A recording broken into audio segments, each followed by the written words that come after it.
You'd think that they wouldn't have time with all the time they're spending harassing federal workers, people with soccer tattoos, and anyone who looks foreign. How many months has it been? It's been 3 months, y'all. 3 months. And how many to go? Too long. 47 months, I've counted.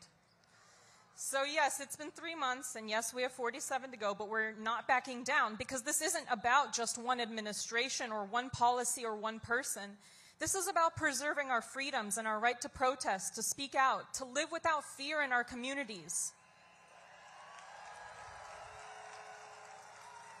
It's about descending the soul of the city. Washington, D.C. is not just a political backdrop or a postcard on a bodega rack. It's not just marble buildings and bold headlines. It's home.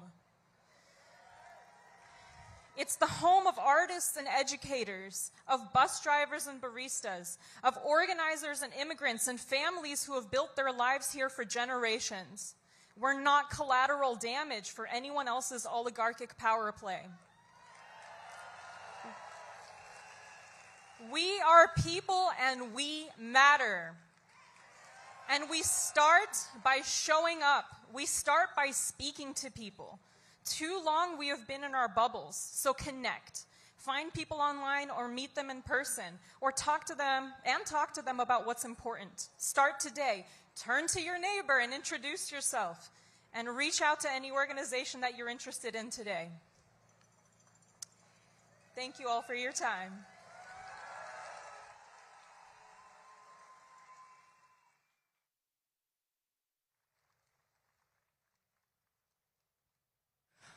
My name is Ahmad, and I'm representing the Freedom Futures Collective. And if you got pride, purpose, and power, I need you to make some noise right now.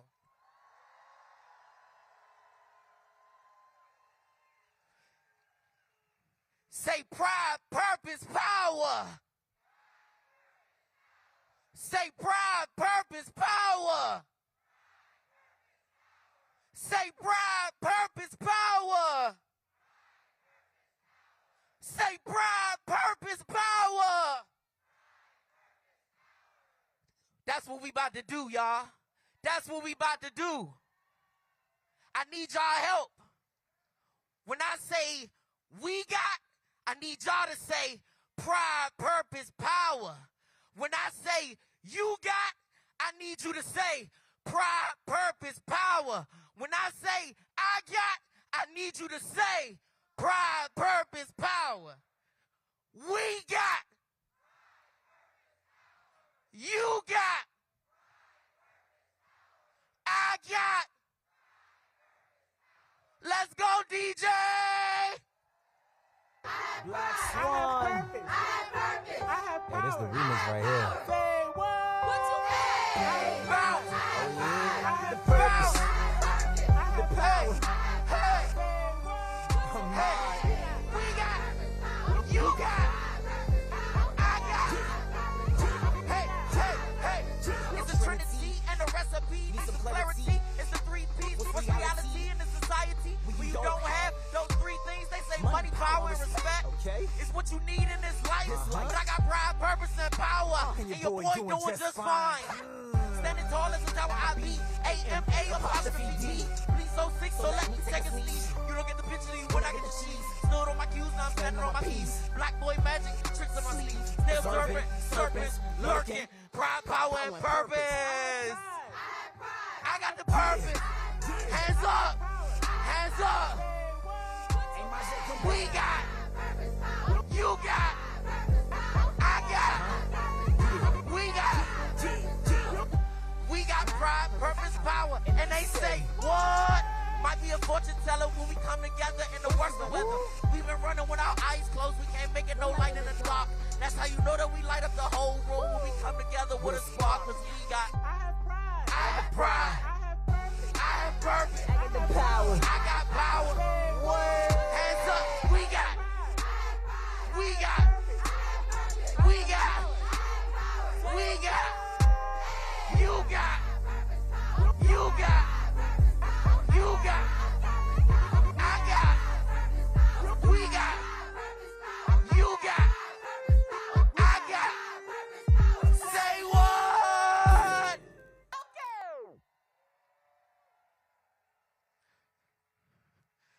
Never leave my brothers, never leave my brothers. I got your back, you got my back, so we both are covered. Never leave my brothers, never leave my brothers. Been A1 since day one, and that's on my mother. Never leave my brothers, never leave my brothers. I got your back, you got my back, so we both are covered. Never leave my brothers, never leave my brothers. Been A1 since day one, and that's on my mother. Blood won't make us closer. You and me together, riding for each other, down for whatever. Money couldn't measure, cause it's truly been a pleasure. Just like when you sneeze, you know that I'ma bless you. You ain't gotta ask. All you gotta say is, bro, I need you and I'm headed your way. You told me about the haters and how they gonna hate, but to live my life, cause they just did wait. It's all love, and I'm speaking facts, bro. Our bond go deeper than the voice of Satchmo. Cincinnati knows, yeah, we be those little two rascals. If you fall back, then you know I'ma catch you. Brothers for life, we gonna make it a tattoo. Jesus Christ knows that I could never cross you. I appreciate you like no other. Put your peace sign up if you love your brothers. I said, never leave my brothers, never leave my brothers. I got your back, you got my back, so we both are covered. Never leave my brothers, never leave my brothers. Been A1 since day one, and that's on my mother. Never leave my brothers, never leave my brothers. I got your back, you got my back, so we both are covered. Never leave my brothers, never leave my brothers. Been A1 since day one, and that's on my mother, y'all. Once again, my name is Ahmad, and I represent the Freedom Futures Collective. Thank you.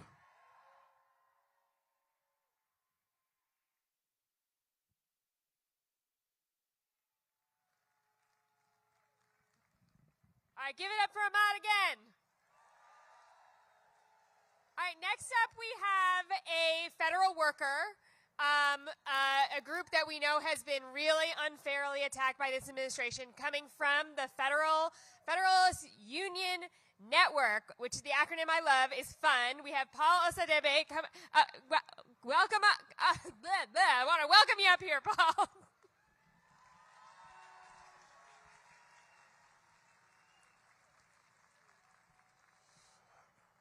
Good morning, everyone. I'm Paul Osadebe. I'm a steward with AFGE Local 476 at HUD, and I'm also an organizer with the Federal Unionist Network. And I'm here to tell you that my work for the American people is under attack, which means that you are under attack. Almost all Americans can agree that the work that I do to make sure that people aren't discriminated against for having a disability, or for having a family, or for the color of their skin. And I'm just one of millions of public servants to provide justice, or for having a family, or for the color of their skin. And I'm just one of millions of public servants that provide justice, equality, and safety through my service. But holding powerful and destructive people accountable like that is not the type of work that people like Elon Musk and Peter Thiel value. They don't value the work that federal employees do to create a baseline of economic security and power for working people. Billionaires and oligarchs don't value anything other than profit and power. And they sure as hell don't value you or your life or your community. And we're seeing that they don't care who they have to destroy or who they have to hurt to get what they want. And what really pisses them off about federal workers is that we and the services we provide keep people from being entirely at their mercy. And they hate that. And it's never been about efficiency. That's why they want to privatize and destroy the services that protect the American people. That's why they want to fire us. That's why just last week they tried to strip us of the right to protect ourselves and you by canceling our collective bargaining agreements. Boo is right. They're union busters. That's what they are. But there's one crucial thing they always forget. The people have the power. You have the power. Working people in this country do all the work, and they can't do a damn thing without us. And they can't do anything to us when we unite, when we stand together in true solidarity for immigrants, for students, for LGBT people, for veterans, for people of color, for children, and for working people everywhere. They cannot stand in our way. So, to get them out of the way, we have to build power. And the only way to do that is to get more people out here with us. So not just the activists, but everyone, your coworkers, your entire community. We need to get them to congressional offices, at marches, at rallies, at federal buildings. We need so many people out in the streets causing such a ruckus that it leaves Musk and Trump shook. That's what we need. We have to create a bigger crisis for them than what they are creating for us. And the only way to do that is to organize. And organizing is not some magical thing for special people. Organizing is just talking to the people around you that you are in community with, speaking about your hopes, your fears, and the obstacles you all face, and then coming together with concrete steps to overcome them together. You're already an organizer if you brought someone here with you, if you had a conversation with them about coming out today. And that's what we have to do, one-on-one and group conversations in our workplaces, our schools, our churches, everywhere where people are affected by the corruption and the theft that's going on right now. So that's everywhere. So you can start by, in your workplace, for example, you can create a chart of everyone in your office. You identify who's already a leader, who's respected, who people listen to in that situation, and you make sure that they're on side. And then you go person by person, and you listen, you talk to them, and you come up with concrete steps to build collective power. Then you can take those steps to build coalitions through your unions, your church groups, your community groups, everyone. And that's exactly what the Federal Unionist Network is doing across the federal government. We're training people on how to have those one-on-one organizing conversations. We're connecting federal workers across agencies, regions, and unions to build the type of power that we need to defeat this billionaire coup. And it's not just about defeating them, it's about building the type of government and society that works for all Americans. So, I'll leave you with this. If you are a federal worker that's tired of being attacked, and you're ready to get organized and fight back, you can join us at savepublicservices.com. And if you're anyone else in this crowd or watching at home, you can still join us there, and you can organize by showing up for us and letting those in power know that you are willing to fight to protect your services and the people that provide them to you. And if we all fight together like that, we will win.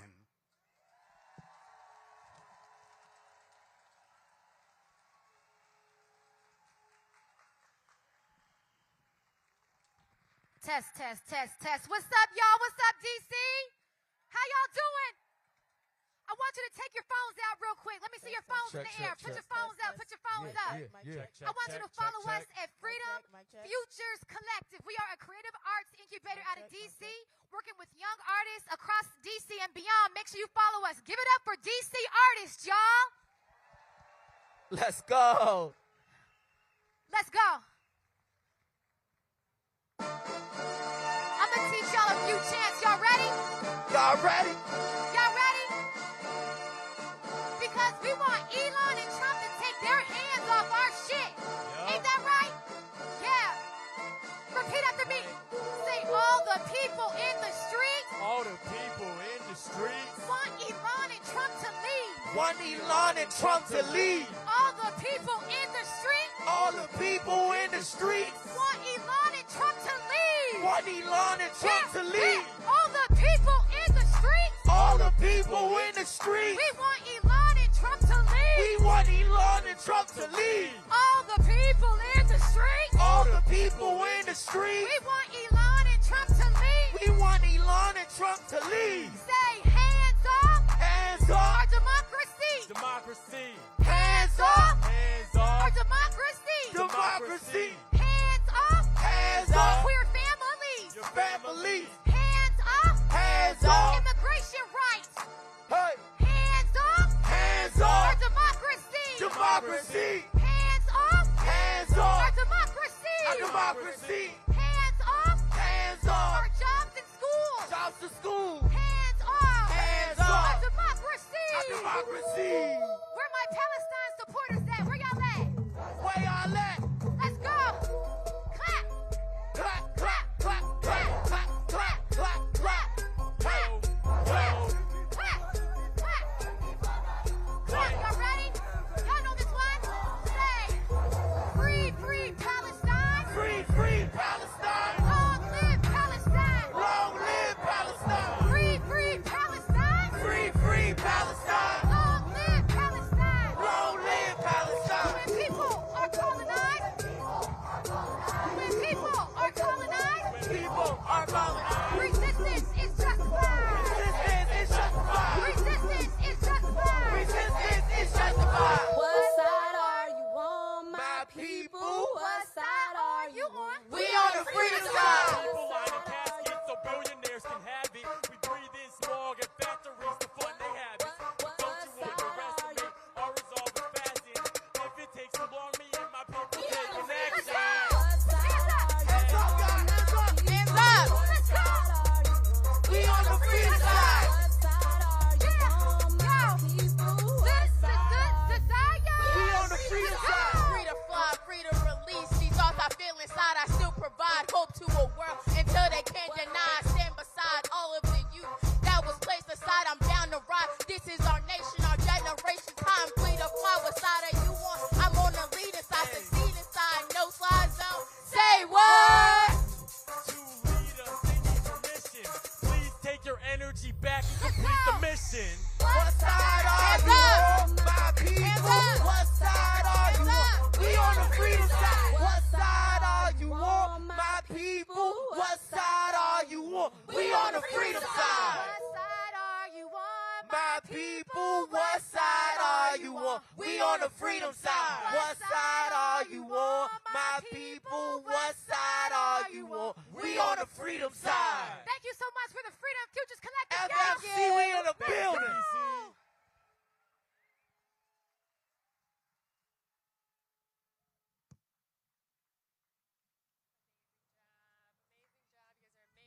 Give it up for the Freedom Futures Collective and the Freedom Bops. That's amazing.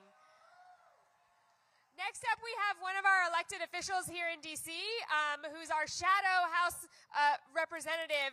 We have those in D.C. because we do not have the kind of rights that we need, and that's what we're here to hear about today. So thank you for being a part of this pre-program, and I can see our other shadow rep out there in the audience. Nice to see you. Next up, we have Oye Owolewa to speak to us about D.C. statehood. Give it up for Oye.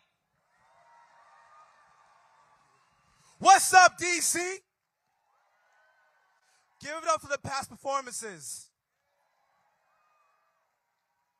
Now, I'm so glad to be here to kick off the National Hands Off movement. Now, people come from around the world to see the monuments, the White House, Congress, but they leave seeing you guys. This is the real DC. Give it up for yourselves. So as you all know, my name is Dr. Owolowo, and I'm the U.S. representative of Washington, D.C., where we fight for statehood and voting rights.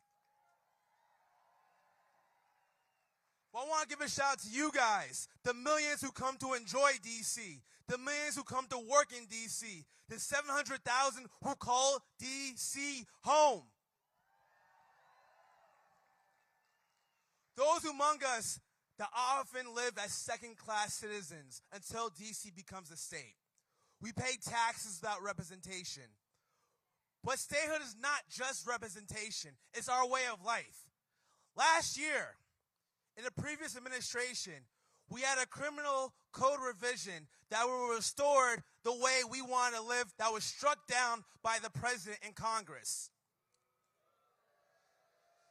So the fight for DC statehood is not a Democrat thing. It's not a Republican thing. It's an American thing. But today, we are living in a much more stark reality. We got federal workers being laid off. We have council members and a mayor who are bullied into silence. We have a budget that's being underfunded. We cannot spend our own money. So we need people like you in D.C. and outside of D.C. to stand up for us. Now, we know what the president was going to do. He created Project 2025.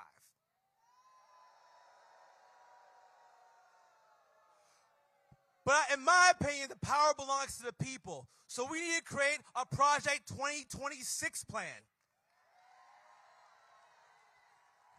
One that supports organized labor and pushes Congress to pass the PRO Act. One that fights for the LGBTQ plus community and pushes Congress to pass the Equality Act. One that restores life to D.C. residents and pass the D.C. Statehood Emissions Act. One that allows everybody in this audience to come to Capitol Hill on Monday and push Congress to restore our budget. Because the power is with us. This is not just about yelling and screaming, this is about action. Because as Black Lives Matter was removed from D.C., we have to be reminded that the government didn't create Black Lives Matter, we created Black Lives Matter. That the government didn't say it's a right for a woman to choose her right for reproductive rights. It was us that pushed the government to do so.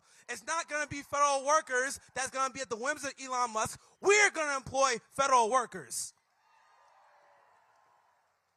That's who we are. That's what DC is. If the rest of my colleagues are too afraid to speak up against Trump, we will do it. We are the representatives of DC. If my job has to be dismantled, if I'm no longer elected, it's okay because you guys have my back. If I'm not DC's representative tomorrow, it's okay because one of you guys in this audience will be.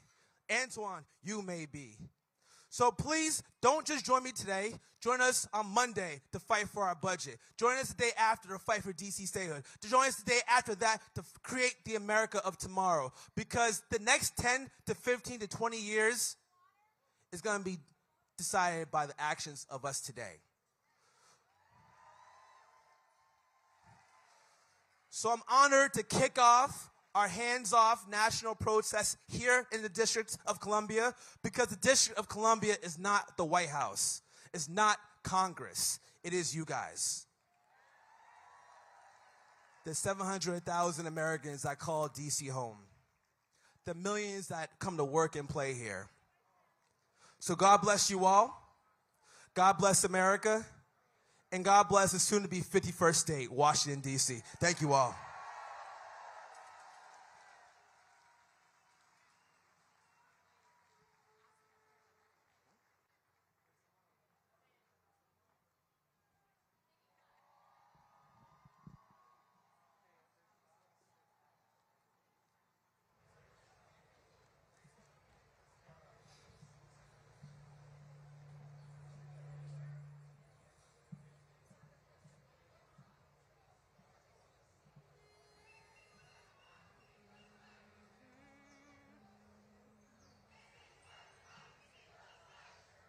You're broken down and tired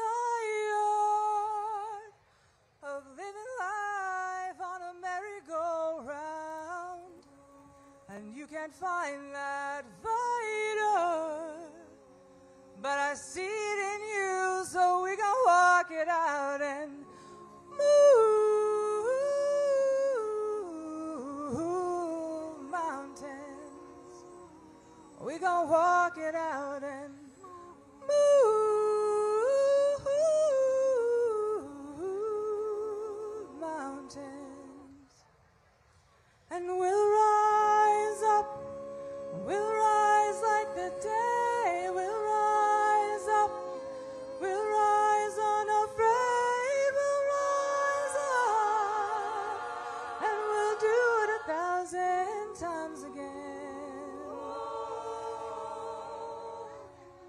the silence isn't quiet,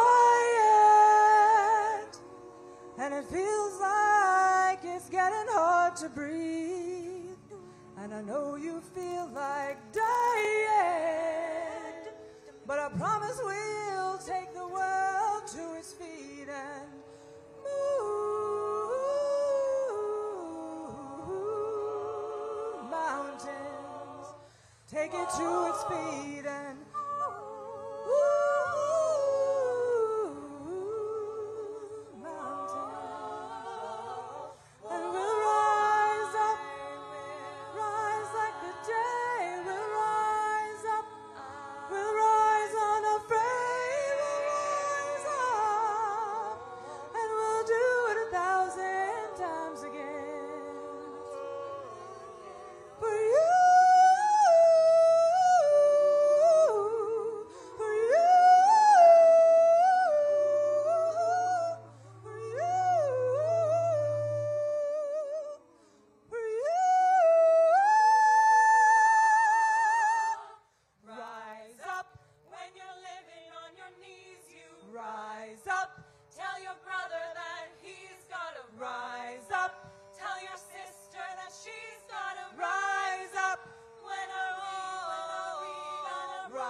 We have reached the end of our DC-specific program this morning. What did you all think about our amazing performers in DC? What do you all think about the talent we have in DC? I want to just close this out by just reminding us what is happening all around us in these buildings around us. We have people from DOJ who are breaking into buildings. We have illegally broken contracts that we have with workers. We have an attempt to go after our entire economy. We know the reality in DC. The reality is that violent crime is at a 30-year low in this community. That's amazing, but they are using this opportunity to have an unqualified U.S. attorney come here and threaten mass incarceration. They're threatening federal police presence. They're threatening to increase their arresting power. They're hurling insults at our children. Of free programming about DC so that we can tell everyone here who's visiting us for this day that these are lies. Race and crime are inextricably linked to DC's struggle for autonomy and have always been used by racist federal leaders as an excuse for preventing DC from governing ourselves. So we have this pre-program today so we could have you join us in saying no more.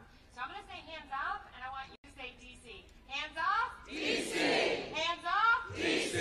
Hands off. DC. Now I'm going to say free, and I want you to say DC. Free. DC. Free. DC. Now I'm going to say DC. I want you to say statehood. DC.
Delawense Denise, Sapale'e Mametakemu. Greetings, everyone. Nudelintam Elipan, Delawense Denise, Sapale'e Mametakemu. I am glad you all came. My name is Denise Bright Dove Dunkley. I am Nanticoke from the Nanticoke Lenai Lenape Nation, Turtle Clan.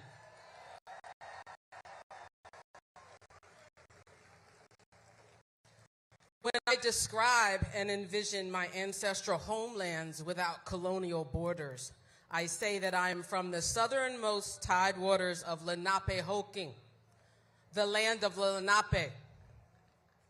And that land spreads throughout most of Delaware, parts of Pennsylvania and Maryland, and all of New Jersey, and into New York. We are gathered today within the ancestral homelands of my relatives, the Piscataway people. I am humbled to speak here, and I acknowledge the responsibility of kinship. I want to thank the Piscataway Nation for their unwavering stewardship of this territory, and I ask you all to do the same.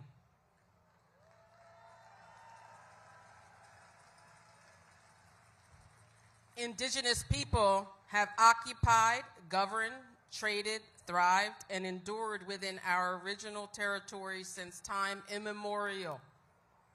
It is our inherent sovereign right to continue to do so. But acknowledging our existence is only one step. Good allies also amplify and elevate the voices of those they are helping. We are in a time of uncertainty. Indigenous, Black and brown, are in dire need of assistance.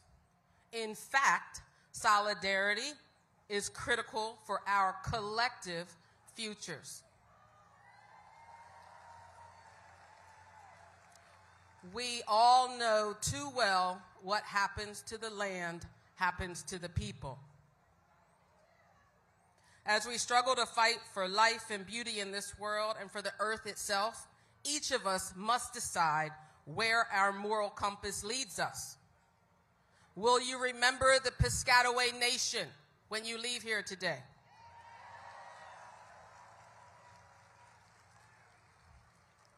Will you honor the earth? Will you think about the people whose lands you stand on? Will you stand up for your neighbor? Will you be a good relative and think about the responsibilities of kinship? Will you remember our more than human relatives, those who suffer from the greed of humanity, our four-legged, our winged ones, the creepy crawlies, our soil, our waterways, and our air? What about the rights of nature? A special prayer to all of my relatives who are suffering. My thoughts and prayers are with Palestine. And whatever else you can shout out, I want to hear it. Who needs our help?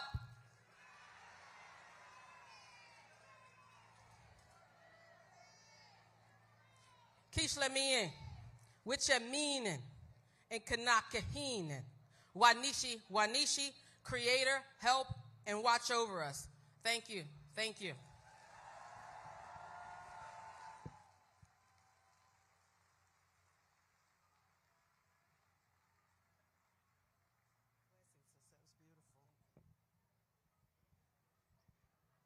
Good afternoon. I'm Yara Allen, and I'm out here because I want you to lift your voices as high as you can lift them. And we're going to bring back an old song to invite the ancestors who did this before us. Are we ready? I need you to clap along if you can. Ain't gonna let nobody turn me around, turn me around. Ain't gonna let nobody. I'm gonna keep on walking, keep on talking, marching up the freedom way. Ain't gonna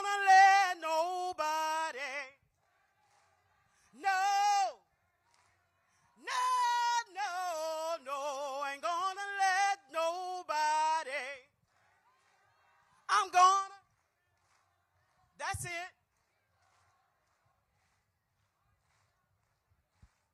Yeah, ain't gonna let this president. No, ain't gonna let this president. I'm gonna keep on walking, keep on talking, marching up the freedom way. Ain't gonna let racist politics. No.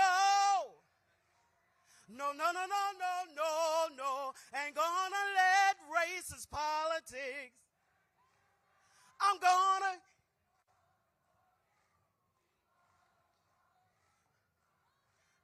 That's it. One more time. Yeah, ain't gonna let nobody. No. Ain't gonna let nobody. I'm gonna keep on. Can we keep doing that? Keep on talking. I'm gonna keep on walking. Keep on talking. Keep on walking. Keep on talking. Marching up to freedom lane.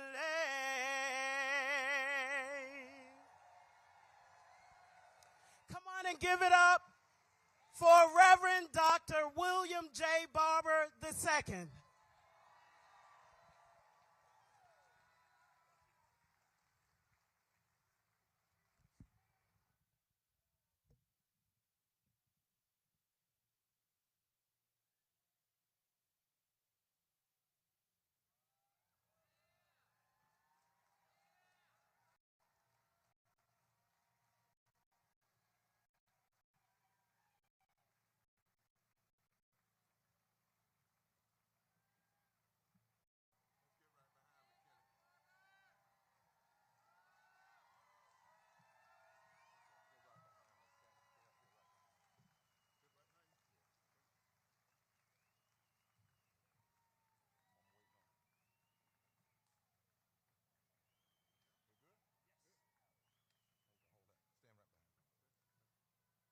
Forward together, not one step back.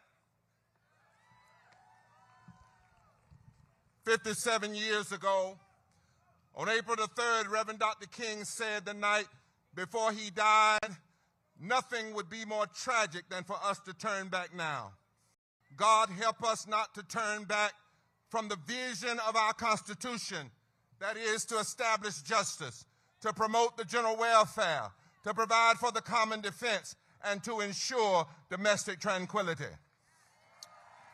When Trump and Musk and Johnson and their minions are signing unconstitutional executive orders, unconstitutionally firing people, trying to pass an unjust budget, and wrongfully raising tariffs that will not only hurt Wall Street, but back street and side streets and side roads.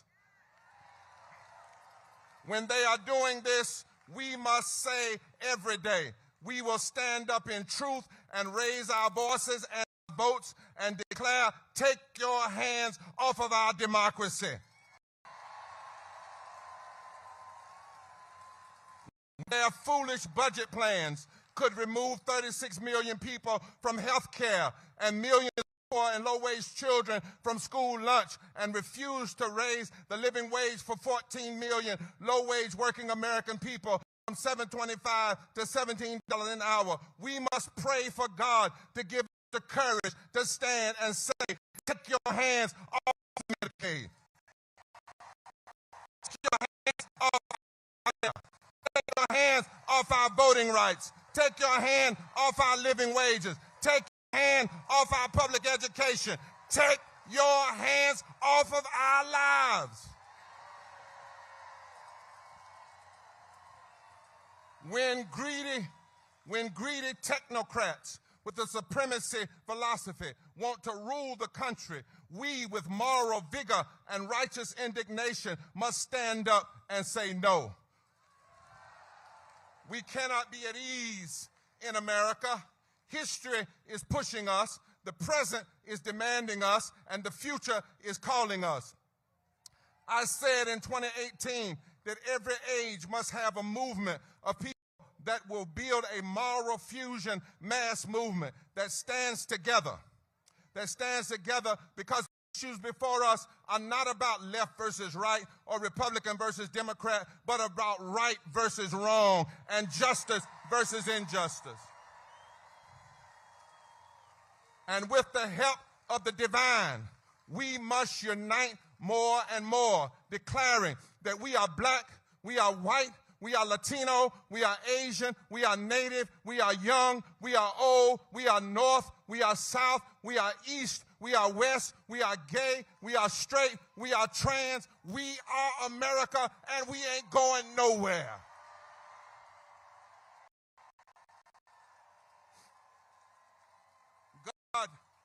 God give us the strength. We will not allow a budget that goes after the policies that lift the poor and low-wage workers of this nation. We will not accept the attacks on federal workers. We will not accept them, not now, not ever. And we will prayerfully, with no equivocation, no capitulation, no weakness, declare with all that is holy and divine, we must not bow. We must reclaim our government. We must pledge ourselves to the work of the third reconstruction of America. We must lift every voice and sing together. We must lead with love and repent of the apathy that has too often slipped in. We cannot bow. Finally, they are afraid of you. Trump and Musk, who want to be dictators and want to be kings and lords, they are afraid of the power of love and truth and justice. They are afraid of your unity and your diversity. Well, let's keep them afraid until they change. My friends, this is way bigger than just a party issue. This is an outright battle for civilization. And they all have your power to come together. And they are betting that we will be afraid of them. But this is the time that we must increase, intensify, and embolden our agitation for what is right. We must declare that the only way a wannabe king can be king is if we bow, but bowing down is not an option. Our needs aren't made for bowing. We are not going to bow to power-drunk, neo-fascist extremists. We only bow to God. And so we must stand tall. When they attack everyday people with mean, hurtful policies, we must stand tall and say, take your hands off of our lives.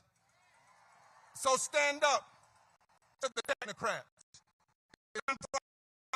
To stand tall. To stand tall. It's for the people to stand tall. We must mobilize our righteous bodies and our voices and our hearts by the millions. We must stand tall because bowing down is not an option. It might take mass call-ins, but stand tall. It might take mass sit-ins, but stand tall. It might take nonviolent civil disobedience, and they might arrest us, but stand tall. It might take mass pray-ins, but stand tall. It might take class action lawsuits, but stand tall. It might take having a labor strike day on election day so that working people can vote. But stand tall. Stand tall in every precinct. Stand tall in every voting district. Stand tall in every city. Stand tall in every state. Stand tall in truth. Stand tall in love. Stand tall in justice. Stand tall and demand that they take their hands off our democracy, and the God of the universe will be with us. Stand tall. Bowing down. Say it with me. Bowing down. Bowing down is not an option. Stand, stand, stand, stand, stand.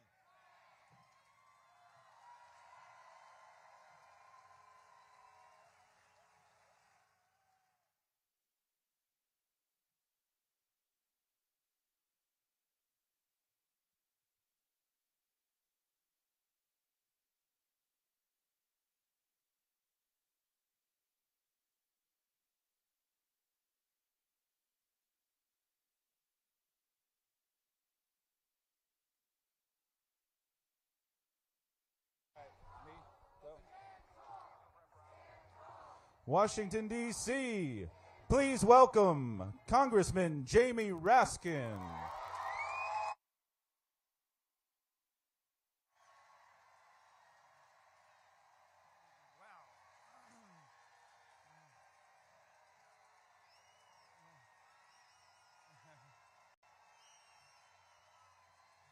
Hello, indivisible. Hello, America. Anybody here from Maryland, the Free State? The birthplace of Frederick Douglass. The proud home of people who work at USAID and FDA and NOAA, the National Weather Service, and the National Institutes for Health, the NIH. The crown jewel of bioscience, where despite all the purges and all the firings, they're working every day to cure cystic fibrosis, multiple sclerosis, breast cancer, and that most deadly disease of our time, malignant narcissistic personality disorder. Let the scientists do their jobs. They might even find a cure for that baffling worm in brain disease. The great thing about science is it's true whether or not the Secretary of Health and Human Services believes in it. Let's all say with Maryland, hands off science. Anybody here from Virginia? The birthplace of James Madison, who wrote us the First Amendment. It separated church and state for the first time in human history. It gave us the right to speak freely, to publish freely, to worship freely, to assemble freely, and to petition government for a redress of grievances.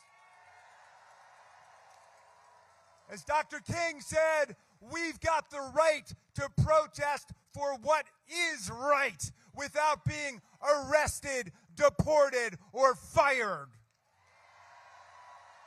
We got the right to read the books we want, including 1984 and The Handmaid's Tale, even if they now belong in the nonfiction section.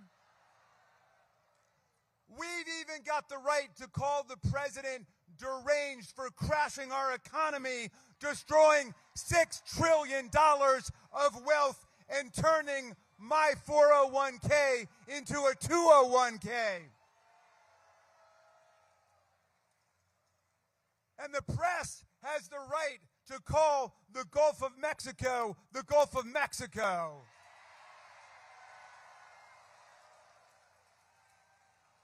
Madison's Constitution gave us the two most beautiful words in the English language: due process.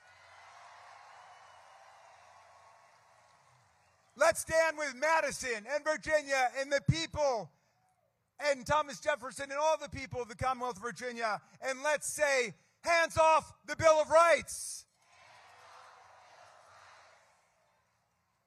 Hello to the 713,000 tax-paying, patriotic citizens of Washington, D.C. Your officers, like Michael Fanone, joined the Capitol Police on January 6, 2021, to defend Congress against the worst insurrectionary and mob violence of American history brought down on the Capitol, which wounded, hospitalized, and injured more than 140 of our police officers. These were mobsters who turned the flag of America into a weapon of war against our police. And now Donald Trump says he wants to set up a fund to compensate them. Mr. Trump, if there's going to be a fund to compensate people for January 6th, we're going to compensate the police officers and their families.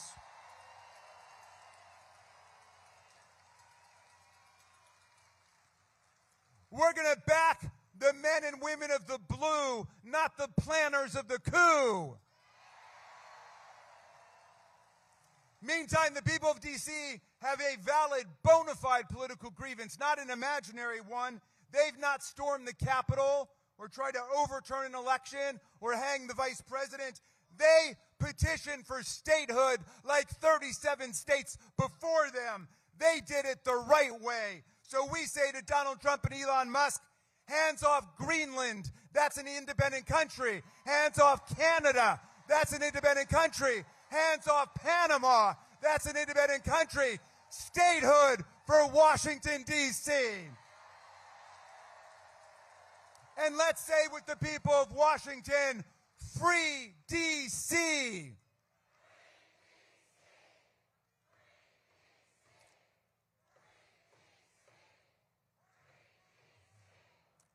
I want to say a special hello to people across America, but especially the people of Wisconsin.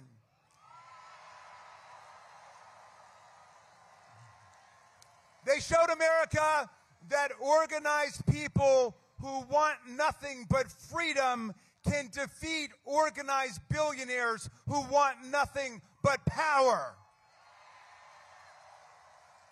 Here in America, Mr. Musk, justice is not for sale, and we don't raffle off state Supreme Court judgeships for million-dollar prizes. Stop trying to buy our votes. Stop ripping off our government, and stop stealing our data.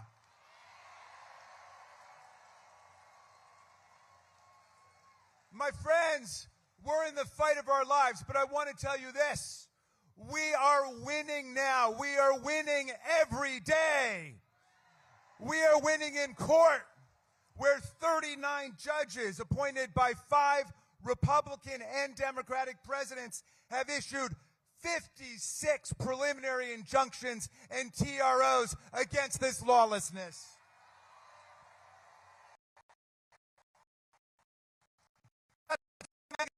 Now want to impeach judges like Judge Boasberg, the chief judge of the D.C. District. Yesterday, he ordered the return of Kilmer Garcia, a legal resident of the United States, married to a U.S. citizen. They sent him to a dictator's prison in El Salvador. The administration was forced to admit that his deportation was without due process and was, quote, an administrative error. But get this, then Trump said, well, c'est la vie. Mr. Garcia would have to stay in that torture facility because the U.S. no longer had custody over him. But Judge Boasberg told him that if you've got the means to unlawfully deport someone, you find the means to bring them back. So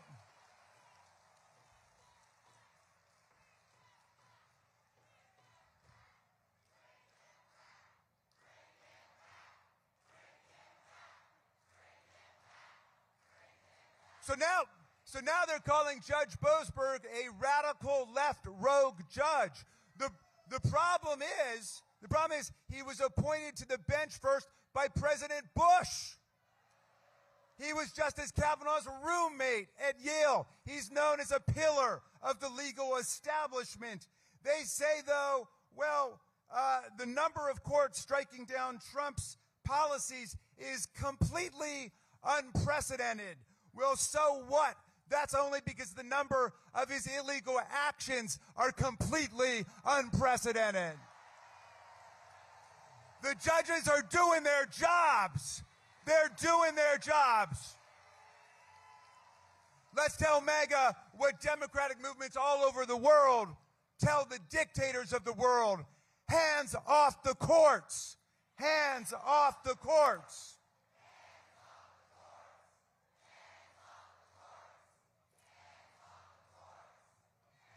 But you know, Trump's even trying to ban law firms and lawyers who represent Democrats from federal buildings and federal employment and to revoke their security clearances. Wait, he's shaken down law firms for hundreds of millions of dollars in pro bono work for his pro-Malum causes. Some firms have buckled under these threats, but hundreds of firms led by Wilmer Hale and Jenner and Block and thousands of lawyers led by Rachel Cohen are standing strong for the rule of law. And the courts are rejecting these attacks on the right to counsel and free speech. We're winning in the states. We're winning in the counties. We're winning in the cities and towns. We're winning in the churches, and not just with the great Reverend Barber. We're winning across the country. No moral person wants an economy crashing dictator who knows the price of everything and the value of nothing.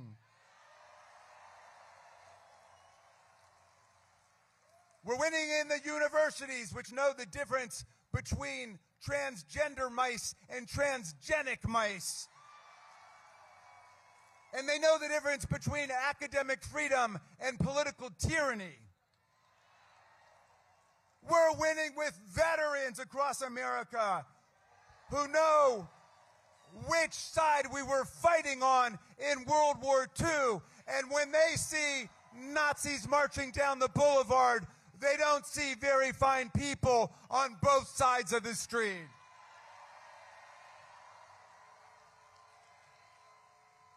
We're winning with people in the armed services who know that Donald Trump is turning our best friends in the world, like Germany and the UK and France and Canada and Mexico, into enemies by the way he's treating them, and he's turning the enemies of American democracy, like Vladimir Putin and Viktor Orban and Xi and Erdogan, into their bosom buddies. We're starting to win with the business community, which knows there's no prosperity with stupid trade wars against the whole world. There's no prosperity with stock market collapse and mass unemployment. There's no future with presidents who have the politics of Mussolini and the economics of Herbert Hoover.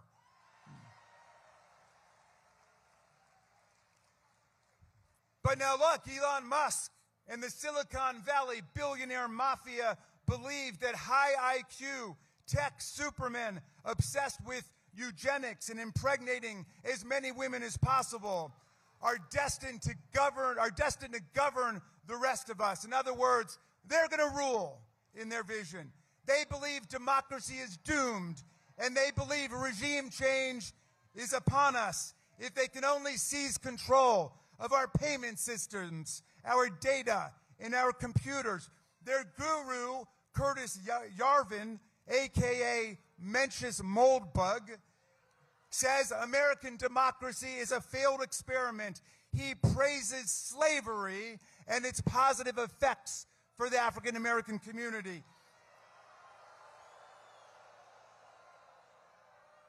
He told the New York Times that the American people have to get over our irrational fear of dictatorship. On January 20th, the day when Donald Trump did not put his hand on the Bible, even his own Bible, available online to true believers for the low, low price of $59.99. On that day, when he swore to support our Constitution, we saw what a dictatorship of autocrats and plutocrats and kleptocrats and theocrats looks like.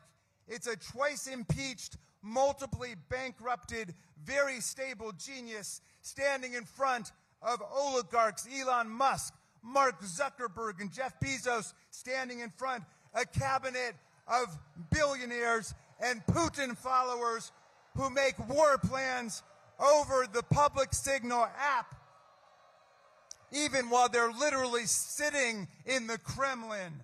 But I want to tell you something. Moldberg and Vance and Musk, they may have access to artificial intelligence, but they've got no access to human intelligence.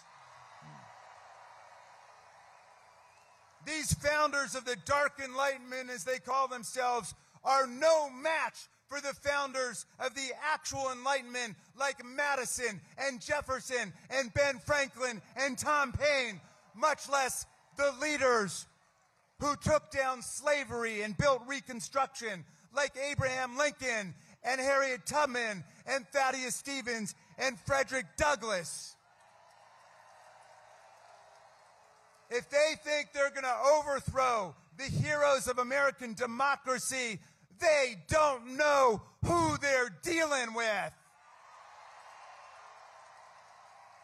Our founders wrote a constitution that does not begin with "we the dictators."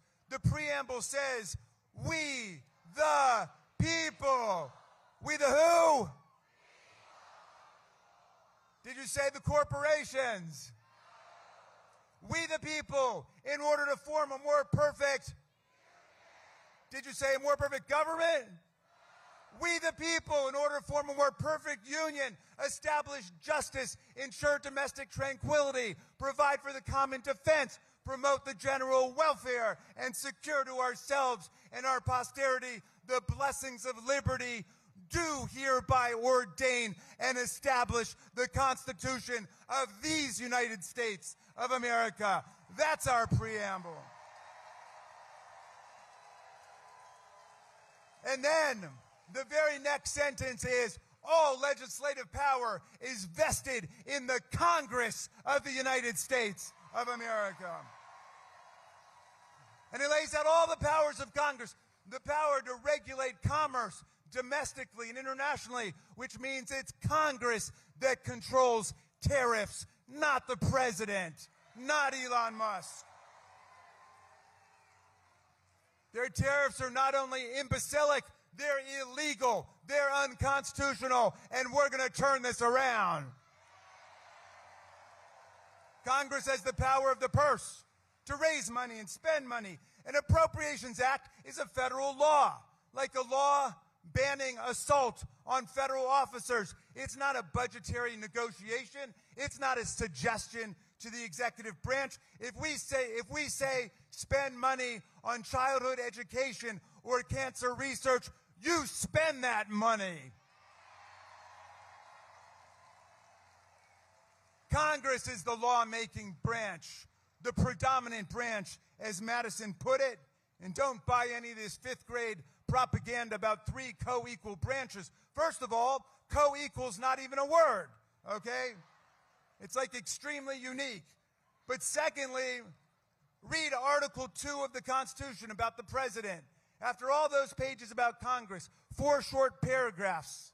The most important one, Section 4, which is all about how you impeach a president for treason, bribery, and other high crimes and misdemeanors.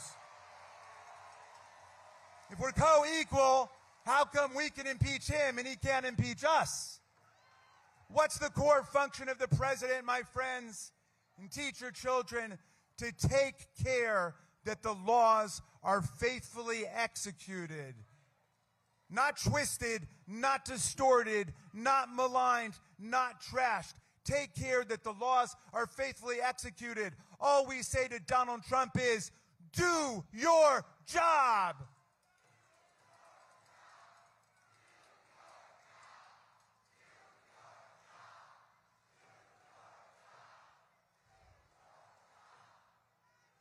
And when he doesn't, that's what Article 3 is all about. All about. Marbury versus Madison says it's emphatically the province and the duty of the judicial department to say what the law is. That's what judicial review is. But that's a short-term solution, my friends. The real backstop to this authoritarianism is, it has always been, and it always will be, the people. Even with all their gerrymandering and all their voter suppression, Even with all their billions in dark money, the people will organize to defeat them and take back the Congress next year. We'll be heard in the town halls, in the union halls, in the church halls, in the state capitals and in the capital city, online and inline, at the post office, which we're going to save, at social events, and at the Social Security offices that they're trying to close down. And if anybody was slow to wake up to this authoritarian takeover, nobody's sleeping now, and nothing is going to stop the forces of democracy and freedom in America.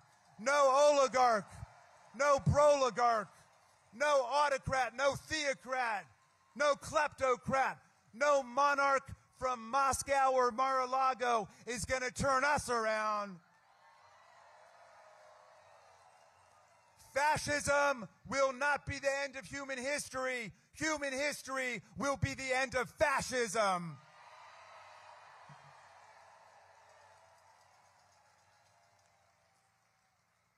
The deranged cult of MAGA will not destroy the economy built by free labor, free ideas, and free markets. The economy, The Economist magazine called 6 months ago the envy of the world. The envy of the world. My friends, we are not only the liberals who believe in liberty. We are not only the progressives who believe in progress.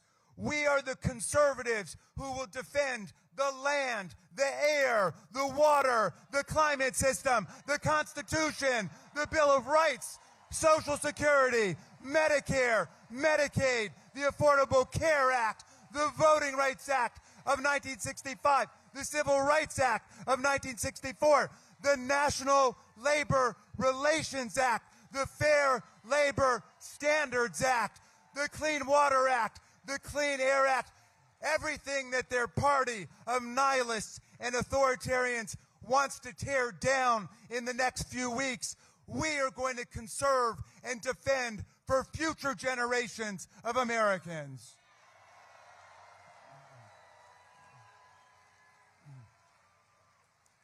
We invite all Americans to join us, to join the party of democracy and freedom and solidarity. An injury to one is an injury to all. A victory for any one of us is a victory for all. And I leave you with the words of two great democracy patriots. Hold them close to your heart. One, the great Frederick Douglass, born a half an hour away at the Wye River Plantation into slavery. He escaped from slavery to become our great freedom fighter during the Civil War and Reconstruction. And Douglass said, if there's no struggle, there's no progress. And the struggle may be physical, it may be moral and physical, but there must be struggle. Power concedes nothing without a demand. It never has, and it never will. A message to you from Frederick Douglass and the people of Maryland. And my friends, I leave you finally with the words of the great Tom Paine, who my son Tommy was named after. And Tom Paine got here in 1774, 2 years before the Revolution. He fell in love with the promise of our land. He said, if these people live up to their promise and their ideals, the land will become an asylum to humanity, he said. Not an insane asylum, mind you. A place of refuge for people seeking freedom from political and religious discrimination from all over the world. And he wrote the pamphlet that ignited our revolution, Common Sense, by which he meant the sense we all have in common when we're willing to reason together without myth and dogma and what we would call propaganda and disinformation.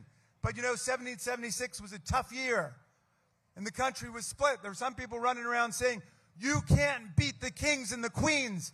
You can't beat the autocrats and the monarchs. You can't separate church and state. For all of history, people have lived under thugs and dictators and kleptocrats like Vladimir Putin and Donald Trump. But half of the people said, no, let's try something different. Let's pledge to ourselves our sacred honor, our fortunes, our lives, to build something different. And so Paine wanted to write a pamphlet to give people hope during the darkest hours. And he wrote this beautiful pamphlet called The American Crisis. I just want to quote a little passage to you. I'm going to update the language so it doesn't offend modern sensibilities. And Nancy Pelosi told me I had to do that. And she said it wouldn't offend Tom Paine because he was a feminist, and that he was. He was fighting for women's voting rights in the 18th century. But Paine said, these are the times that try men and women's souls. The summer soldier and the sunshine patriot will shrink at this moment from the service of their cause and their country. But everyone that stands with us now will win the love and the favor and affection of every man and every woman for all time. Tyranny, like hell, is not easily conquered, but we have this saving consolation. The more difficult the struggle, the more glorious in the end will be our victory. Let's make that victory ours. Thank you, Indivisible. Thank you, America.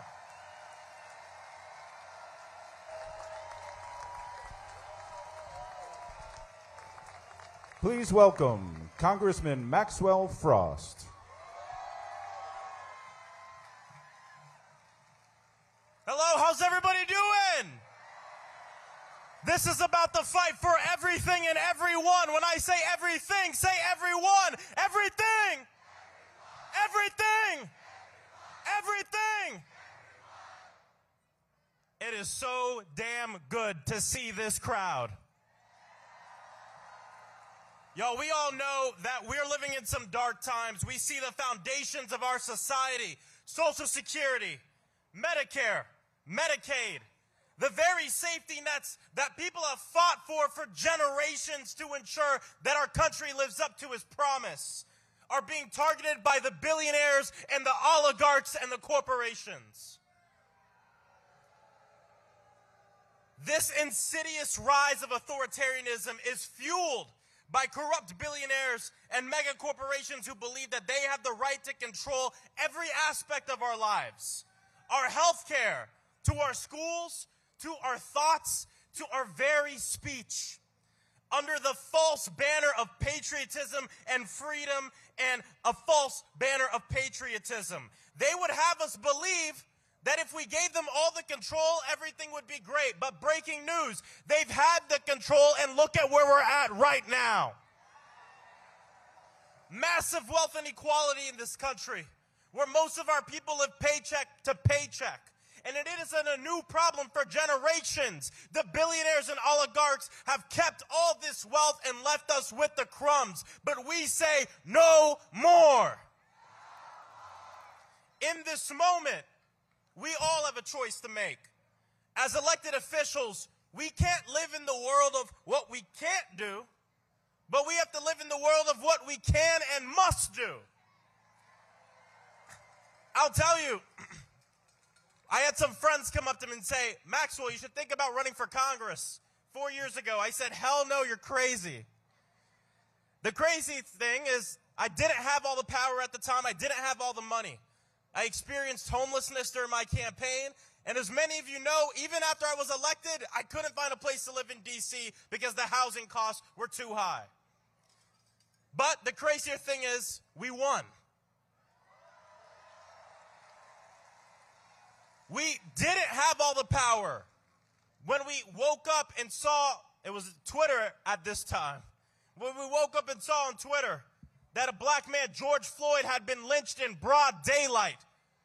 We didn't have all the power, but we still took to the streets to say that Black Lives Matter.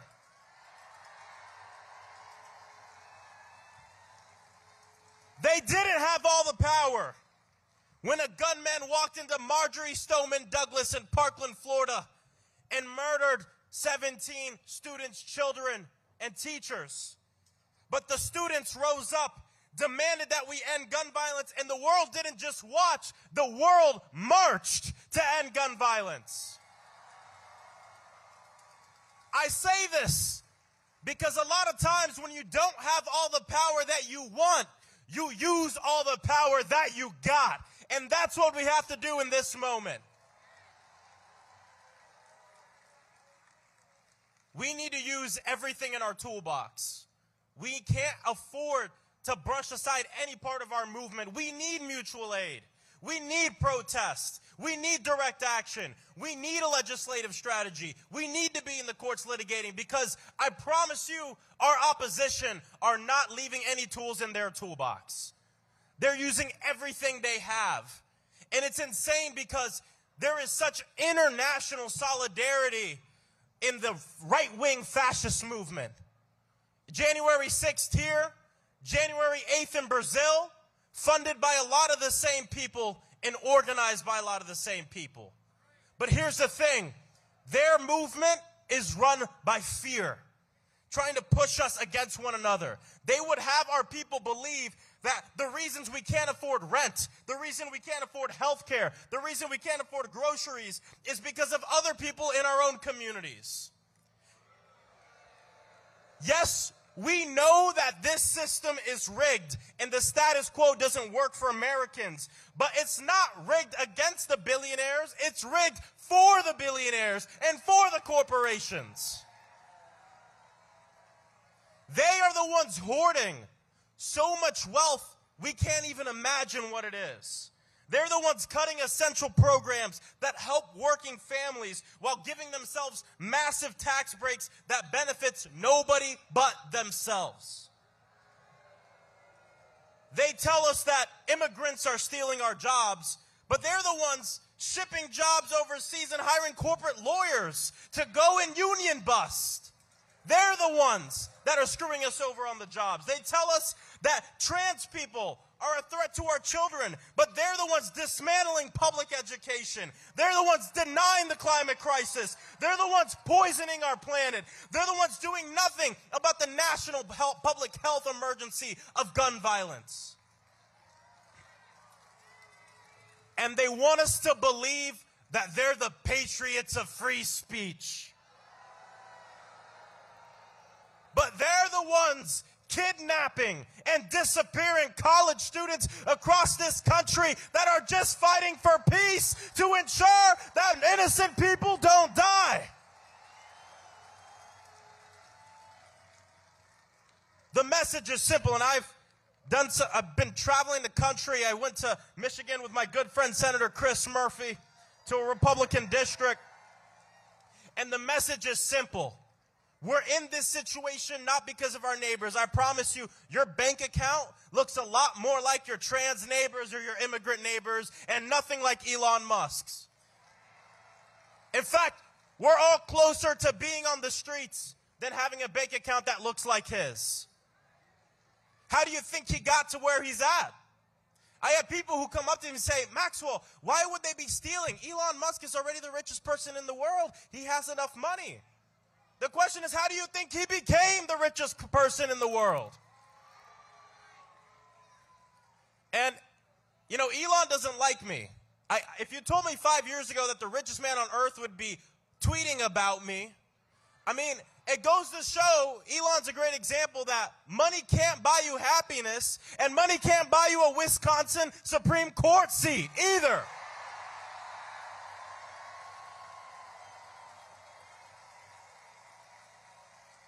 But I'll tell you, our way out of this is not to back down, is not to be silent, it is not to be divided.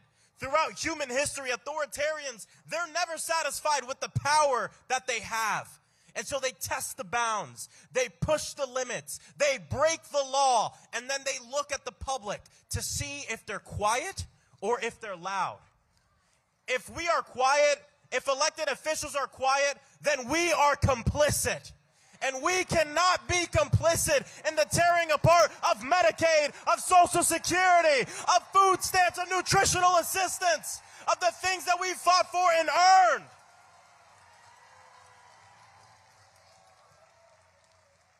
This is why Democrats in the House and across the country, we can't be and we are not the minority party. We must be the opposition in this moment. And then in less than 2 years, we will become the majority. And I'll tell you this, Elon Musk was on the news the other day saying, well, if the Democrats win, it's just going to be subpoenas and investigations.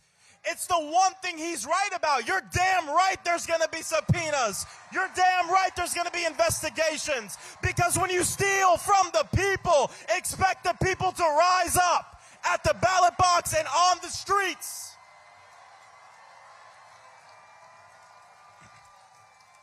Look, I'll end with this. I'm not going to be the one to sit here and say everything is going to be okay. Because to be honest, there's going to be a lot of people, and there's already a lot of people who are not okay, who are suffering from this authoritarian right-wing regime that is trying to have a billionaire takeover of our government. But the good thing is we are not alone. Not just in this moment and in this crowd, but I mean we're not alone in the grand mosaic of humanity and timeline of justice. We stand alongside the water protectors, the freedom fighters, the anti-war warriors, the labor organizers, and movements of working people throughout human history that have seen the world through the eyes of the most vulnerable and said, we are all together. We are not divided and we are not apart. And it's not going to be easy.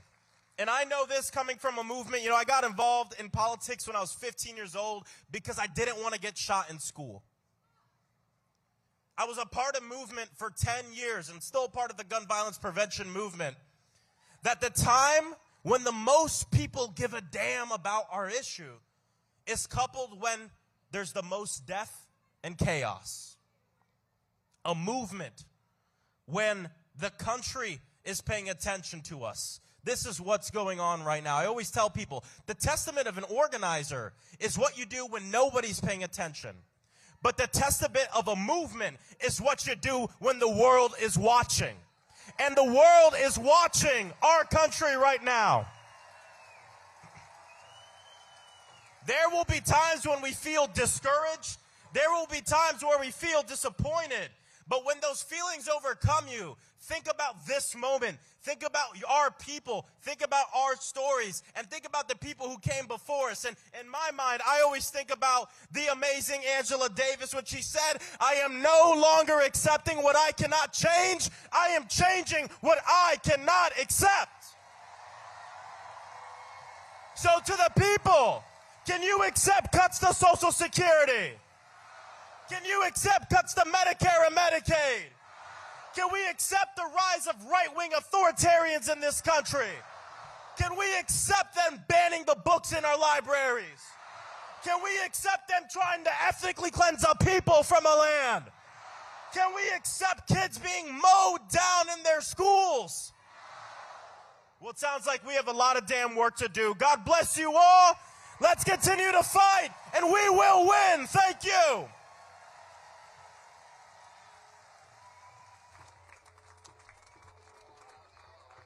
Please welcome Move On Executive Director, Rana Epting. Hello, DC. I'm Rana, and I'm with Move On. Who's a Move On member? Raise your hand. That's right, because at Move On, we believe in the power of the people. We believe in the power of collective action, and that's what today is all about.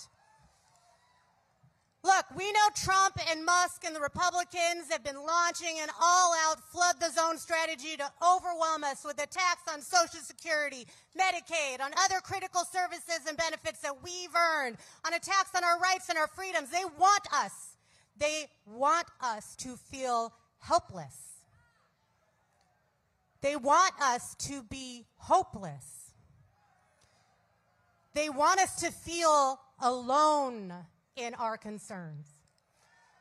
Are we alone? Are we helpless? Hell no. Are we hopeless? No, because when we come together, we are powerful, and thank you for being here today.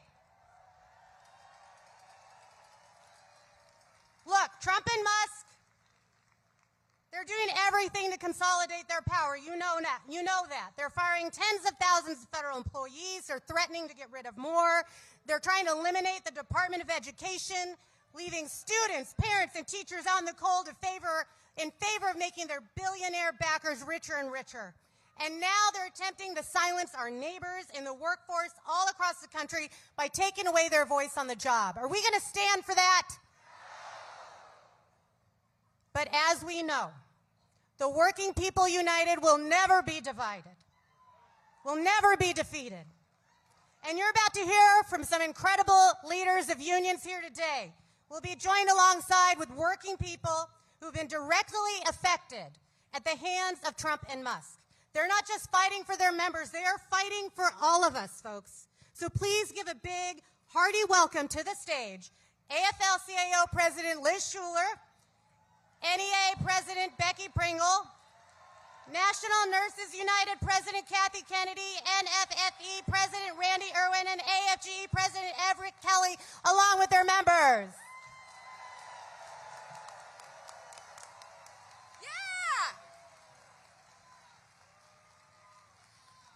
Wow, what a beautiful sight. Thank you so much.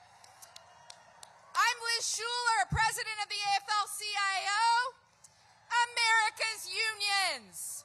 And I'm so honored to be here with all of you and with all of our labor activists and leaders here to bring the voice of not just our 63 unions and nearly 15 million workers, but of every working person in this country. So listen, this administration wants us, they want us to think that these cuts are about a bunch of bureaucrats, that these cuts don't matter to workers and families across the country. Well, I'm up here today next to workers who are the human face of what is going on. The people who make our lives better, who serve our communities, and whose lives have been turned upside down by this administration. People like Shanice Mundell, who's standing right here next to me, an Air Force veteran, someone who served this country and then went to work for the federal government, the Office of Personnel Management, a proud AFGE union member. She made sure people got their health care until this administration fired her. Does that make sense to anyone here? Listen, ever since this election, I keep hearing about how divided working people are.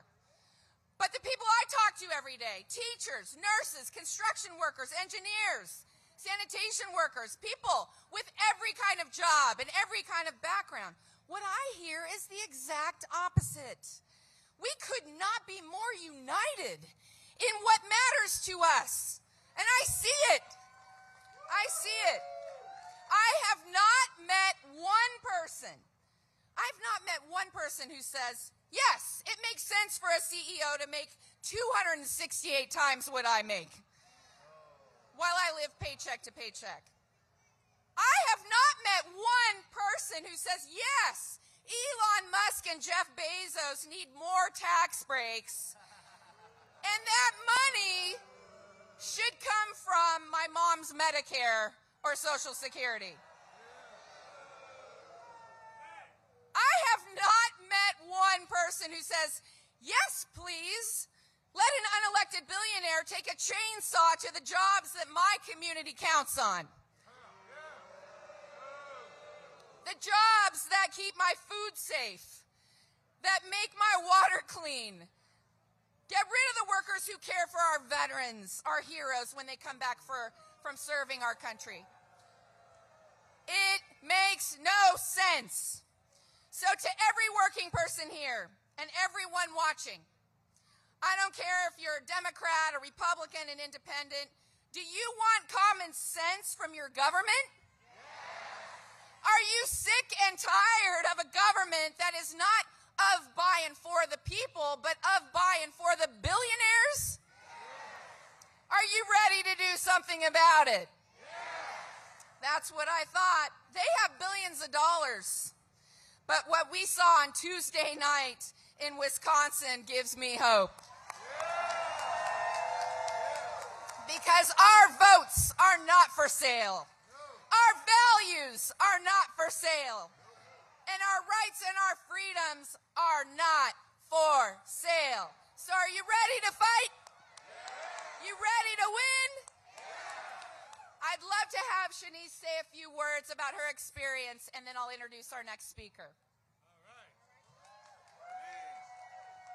Thanks, everyone, for coming out.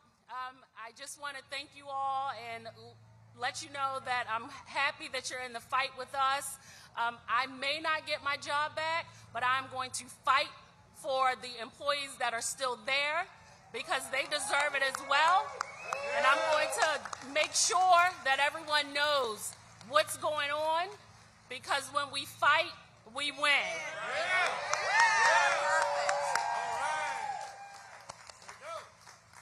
And now it's my joy to introduce an absolute fighter for our nation's kids, someone who protects not only our educators, our students, but all working people in this country, the president of the National Education Association, Becky Pringle.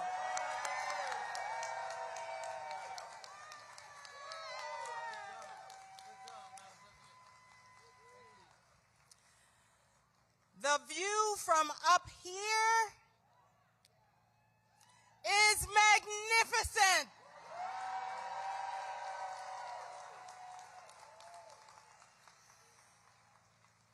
Of all the civil rights for which this world has fought and died for 5,000 years, the right to learn is the most fundamental. The freedom to learn has been bought by bitter sacrifice. So whatever you might think about the curtailment of other civil rights, you must fight to the last ditch to keep open the right to learn.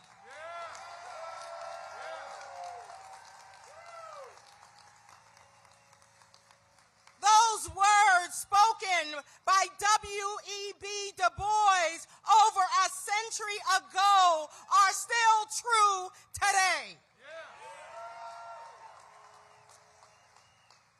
I am Becky Pringle, and I am most proud of having taught eighth graders the wonders of science for 31 years. And I am honored to be the president of this nation's largest labor union, the National Education Association.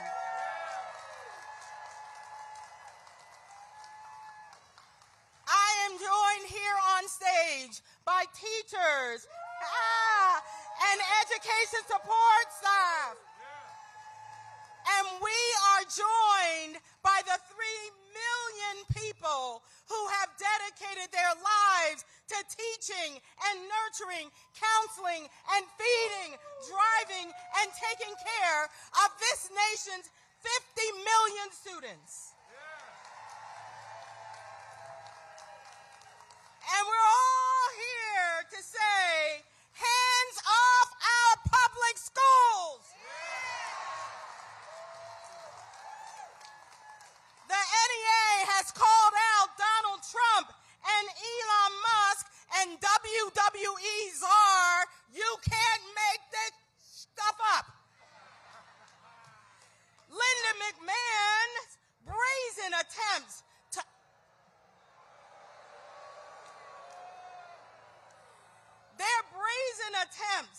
to undermine public education in America. Their devastating, dangerous, and disrespectful mass firing of half of our public servants in the Department of Education. We all know that that will hurt all students in all rural and all urban and all suburban schools across this country. We know that class sizes will soar and arts and music and after-school programs will be diminished. Job training programs will disappear. Higher education will be further out of reach for most Americans.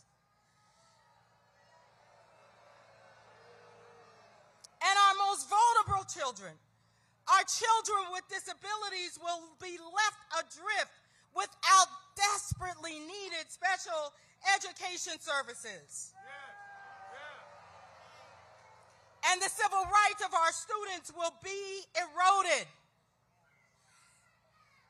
Yeah, what is? That's why the NEA and our partners sue them. Hands off, Donald Trump. Hands off, Elon Musk.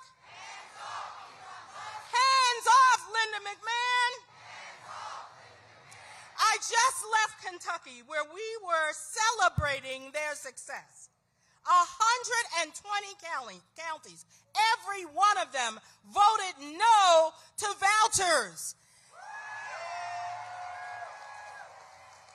They said loudly and clearly, we love our public schools. Hands off our schools.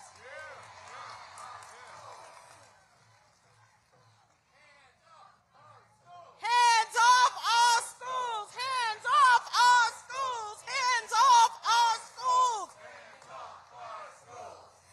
And after that victory, now they're worried that federal vouchers will take all of the funds out of our schools and give them to private schools.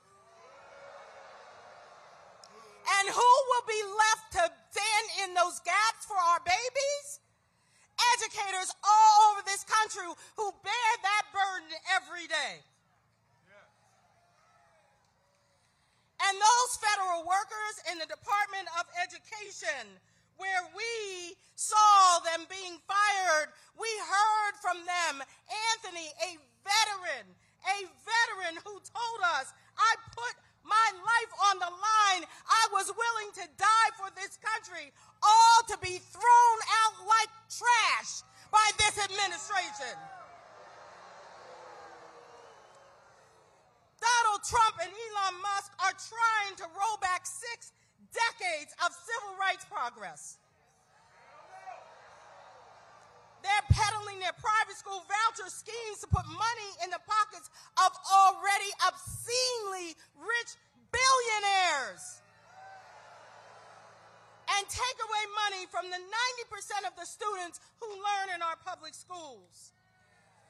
And we know it's a scheme. We've already seen when states go to vouchers, academics decline, state budgets are slashed, and public education, our schools lose vital funding. Now, you might say, Becky, why are they doing this? Yeah, I thought you had to. Well, you know, it fits right into any authoritarian's plan to strip away the freedom to teach and the freedom to learn. Because oligarchs know that to maintain a democracy, you have to have an educated society. Now, the Trump-Musk administration can't have that. They don't want people who are critical thinkers asking hard questions, people reading. They don't want that. Right. Discerning the truth. They want us divided and swimming in chaos and confusion so we won't come together and expose their plan for what it is. That we won't focus on creating that beautiful vision of every public school having the resources to create a safe and welcoming and inclusive and joyful learning environment where every student, everyone can live into their brilliance.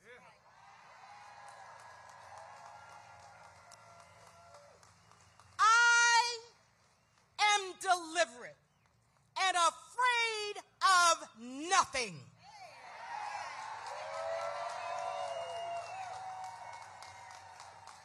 Let those powerful words of Audre Lorde fuel our courage and resolve. Deliberate and unafraid, we will demand that every student has what they need and what they deserve. Deliberate and unafraid, We will fight for every educator to be respected and compensated for what they do for this country. Deliberate and unafraid, we will continue the fight for education justice and economic justice and social justice until this country lives into the promise and the poetry of our Constitution. We the people, say it with me, we the people, we the people, we the people, all of us deserve that right to life, liberty, and the pursuit of justice. So we will continue to demand that you keep your hands off our schools, keep your hands off our rights, and we won't stop. We the people won't stop because our children, our babies are depending on us.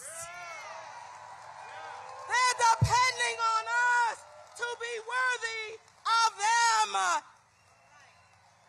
And now, from the National Nurses United, give it up for Kathy Kennedy.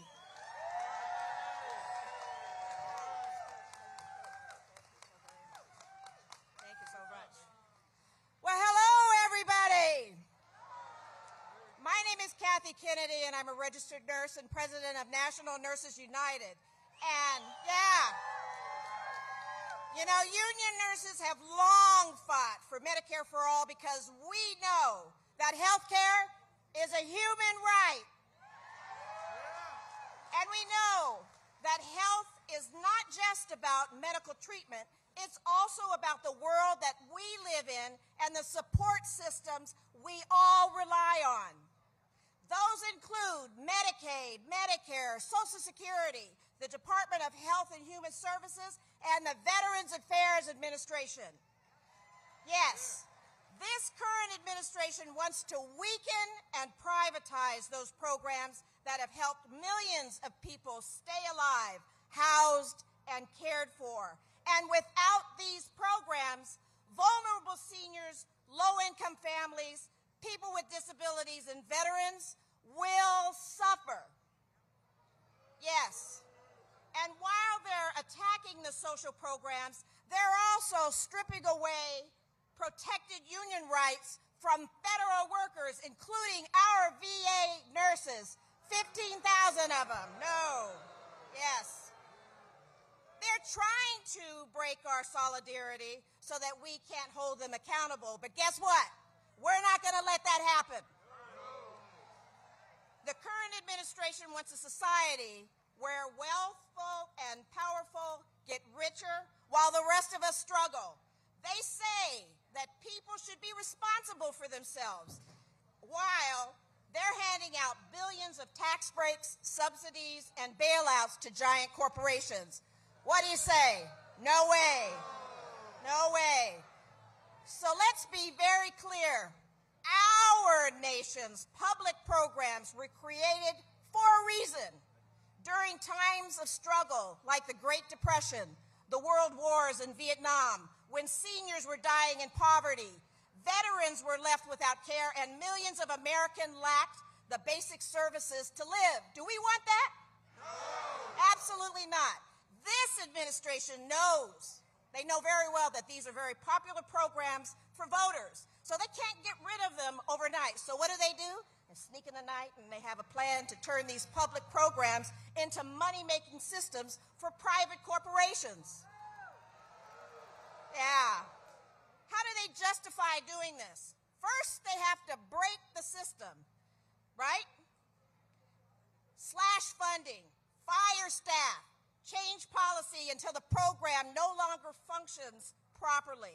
And then private corporations swoop in, offering to fix it for a profit. Are we going to let that happen? No. Are we here to tell them hands off? No. We must stand up for a society that values people over profit, right? No. Our seniors, our communities, our patients, our veterans, we all depend on this. So hands off our public services. Hands off our union rights. Hands off. All right, so I am so happy and so thrilled to see all of you today. And now I would like to turn it over to another president of the National Federation of Federal Employees, President Randy Irwin. Good afternoon, everybody. The energy is incredible. Thank you for coming out. I'm Randy Irwin. I'm the national president of the National Federation of Federal Employees. We represent 110,000 federal workers nationwide. Our members are doing incredible work, caring for our veterans, keeping our military ready, caring for our public lands, and just hundreds of other essential services so important to the American people. I know there's got to be some federal employees here. Thank you, federal employees, for all you do. Thank you.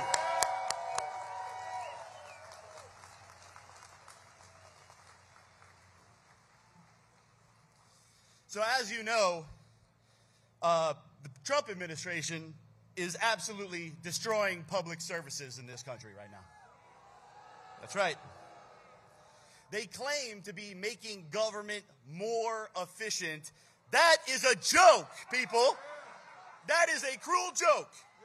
They're doing the exact opposite. What they're doing is a recipe for disaster, not a recipe for efficiency. Now, this administration has fired or bullied into resignation 275,000 federal workers providing essential services. And that's just the tip of the iceberg. Let me ask you a question. Are you okay with Trump eliminating essential services? No. Hell no. Hell no. Now, never forget this fact. 30% of the federal workforce are veterans. The biggest employer of veterans nationwide by a wide margin. You can't separate federal employees from veterans because there's so many veterans in the federal government. If you're doing it to federal employees, you're doing it to veterans. Okay? He's laid off 275,000. That means almost 100,000 veterans now are jobless because of what this president is doing. Boo. Concurrently, they're decimating the Department of Veterans Affairs. They're laying off 83,000 people that care for veterans. This is a 1-2 punch to the face of our veterans. Are you okay with that? No. Hell no. Hell no. Shame on Trump. Okay. Shame on Trump. Shame on Trump. Shame on Trump. Shame on Trump. And I'll make a point about this. This is an important point about the veterans. You can stand with Doge and Trump and Elon Musk, or you can stand for veterans. You cannot stand for both. Okay. Now make no mistake. The cuts to essential services, okay, the cuts that we're seeing to the workforce are decimating public services, unquestionably putting the American people in danger. Okay, we've seen cuts to nuclear regulators that they went back on. They told air traffic controllers to quit and then went back on it. We represent wildland firefighters. They're not hiring enough of them. Communities are going to burn. It's scary. Okay, examples all over government. Okay, let me ask you a question. Are you okay with Trump undermining public safety? No. Hell no. Hell no. Hell no. And in the last 10 days, Trump signed an executive order attempting to unilaterally and unlawfully end collective bargaining for over 1 million federal employees. We've never seen anything like that in this country, folks. Never seen anything like it. It is the biggest assault on collective bargaining that we have ever seen in this country. A critical First Amendment right protected by the Constitution. Are you okay with that? No. Hell no. Hell no. This administration is the worst. They sold us on America first, but they're making America worse. We are the ones that have to stop them. I'm so proud of everybody here. Don't stop. We never stop fighting for this country. And now it is my distinct honor to welcome to the podium my good friend, incredible labor leader, Dr. Everett Kelly, president of AFGE. Bless you, brother. Good evening. How everybody feel? Are you excited? Let me hear you say, I'm excited. Brothers, sisters, allies, on behalf of the 820,000 federal and D.C. government workers we represented AFGE, I want to begin by saying thank you. Thank you for showing up today. Listen, everybody look at your neighbor on your left side and say thank you. Come on, I don't hear you. Everybody look at your neighbor on your right side and say thank you. Thank you for your unwavering solidarity.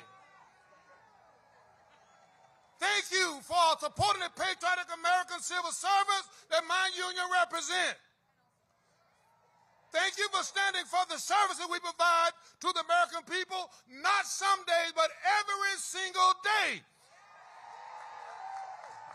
And thank you for showing our members that you have their back. Thank you, thank you, thank you.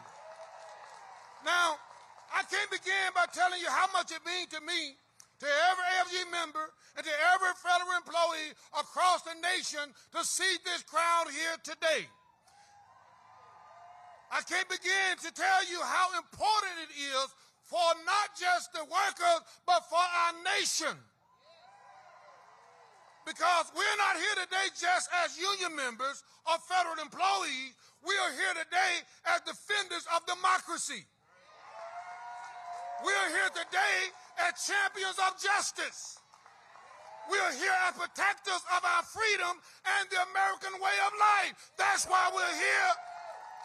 And brothers and sisters, let me tell you this, that AFGE is here standing on principles. Say principles. Because today our nation is at a crossroad. In recent days, we witnessed unprecedented attacks on our democracy, on the rule of law, on American veterans, on American workers, on our civil servants, on our government, on our communities, on our union, and on the very freedom guaranteed to us by our Constitution. What do we say? We say no. Now, just last week, the president issued an unprecedented executive order, and the union of over 1 million American workers who serve their country every single day, a third of whom are veterans themselves, and that is an attack on AFGE. But let me tell you something, it's not just an attack on AFGE, but it's an attack on all of us. Because if he is able to deny our members their rights under the law, guess what? He won't stop there. Because you're next. He'll deny your rights. And that's their hope. That's their plan. But they thought it was easy. They thought we were easy targets. But let me tell you something about union members and veterans. We will not be intimidated. I'm a veteran myself. I'm an Army veteran. We will not be silenced. We will not bow down. We'll stand up and say, hands off our union. We'll stand up and say, hands off our contract. We'll stand up and say, hands off our democracy. Hands off our freedom. And we'll stand up and speak truth to power. Let me just tell somebody that might be listening that AFGE and the labor force, 15 million of us, we're going nowhere. We're going to stand our ground. We're not going to stand by and let you dismantle the agencies that protect American workers against greedy billionaires and corporations. Hands off. Let them hear you. Let them hear you. We ain't going to let them dismantle Social Security and steal the money that Americans have contributed toward their retirement their entire life. What do we say? We aren't going to let you cut 80,000 workers from the VA and take away our veteran benefits. What do you say? We aren't going to let them gut the agencies that keep us safe from the pollution and diseases. What do we say? Brothers and sisters, we know the actions of Elon Musk and Trump and their Doge billionaire buddies aren't about efficiency or national security. That's just an excuse they use. Now, they call it the Department of Government Efficiency. Let me tell you what I call it. Let me tell you what I call it, and I want to see if you agree with me. I call it the Department of Government Evil. Because it's evil to disrupt 9 million lives that are veterans for the power grab. It's just evil. It's evil to destroy the very system that ensures clean water and clean food. It's just plain evil. Now, this is what they want. They want power. Plain and simple. They want it, and they don't want you to have it. Their shock and awe campaign was meant to silence our voice and weaken our resolve and put regular Americans under the boot heels of unelected billionaires, destroying the American experiment in freedom and democracy that's 2.5 centuries old. And that's why AFGE has been in the courts, in the media, in Congress, and here with you on the street. And not only are we in the court, but we're kicking their behind while we're in the court. And we're going to continue to kick that behind because we're going to stand up for every wronged federal employee there is. We're going to continue to fight back. So here's the question. Are we going to let it happen? The people gathered here today, all across America, this country is not going to let it happen. But let me be clear. This is not a marathon. This is a marathon, not a sprint. Today isn't the end of this movement. It's the beginning.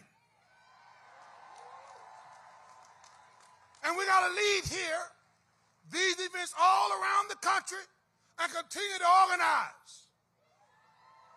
We have to continue to raise awareness. Continue to recruit more people to our cause. As a union, as a movement, and as a nation, we are facing some hard challenges. Challenges like we never faced before. But let me tell you something. There's still no challenge too big for us to overcome if we work together.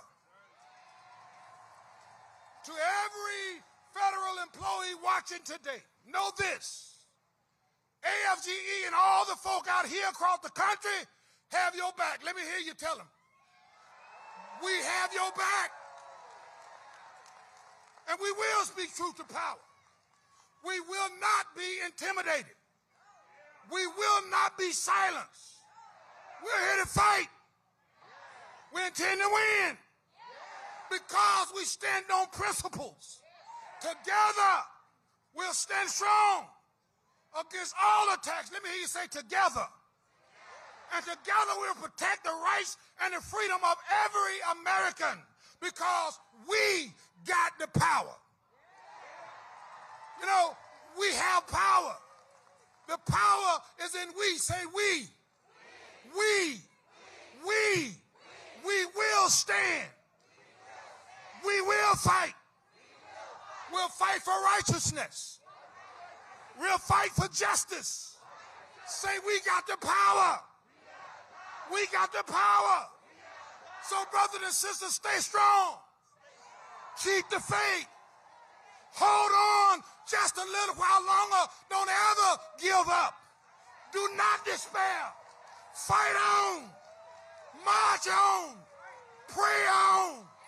I heard the scripture say that weeping may endure for the night, but joy comes in the morning. Say, joy is coming. Joy is coming. Say joy. Say joy. Say joy. Joy is coming. Don't give up. Thank you.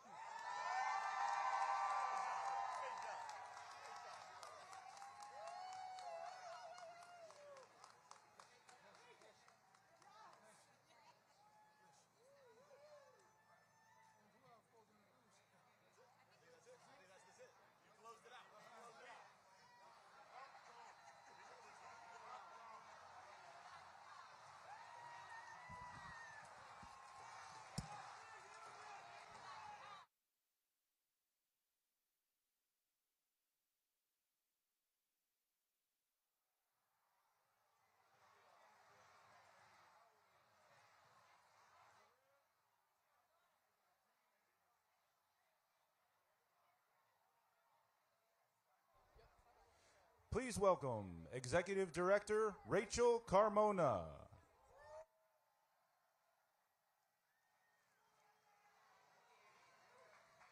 Hello, everybody! Where I'm standing, you can't even see the end of the signs. Shout out to everyone who came out here today. I'm having short people problems with this microphone. Let me hear you say, hands off, if you have been to a march, a protest, an action, a call this year. Hands off.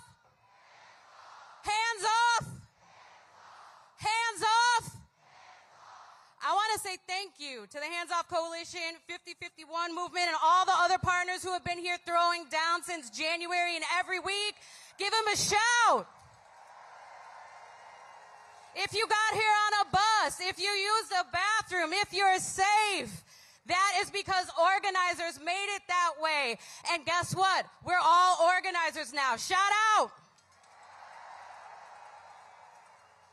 This is the third national mobilization this year, and there have been thousands of decentralized actions all across the country in the streets from Enid, Oklahoma, New York, LA, and here in DC. I'm telling you, all I can see is a whole bunch of people who are here to say, no, we will not go back. Hands off all of our communities. Hands off immigrants. Hands off immigrants. Chinga tu maga over here. We are exercising today the people's veto on Musk, Trump, Zuck, and the Broligarch writ large, who want a country ruled by bullies to benefit billionaires, and they don't care what or who they bulldoze to make it happen. But here's the thing. We are the majority. We are the what? The what? Workers, students, parents, teachers, activists, women, and feminists. Are there feminists in the crowd today? I didn't hear you. Are there feminists in the crowd today? We are the backbone of this country, not the elites, and they're scared that a movement this large can threaten their power, and they should be. That's right. Shout out. Because despite all the nonsense that they've gotten up to this year, and there has been a lot of nonsense, my friends, we are still here, and our numbers are growing. They want us to feel powerless, but we have people power, and people power is the best power. And we have the energy to keep up. We can't just outnumber them. We have to outlast them, and we have to out-organize them. And you know what? I know that's asking a lot. We have to push past our fatigue and our fear. We have to push past the criticism of our opposition and sometimes even our friends, and that's difficult. But Black feminist author Barbara Smith often reminds me that it's called the struggle because it's hard. And I don't see people scared of hard work here today.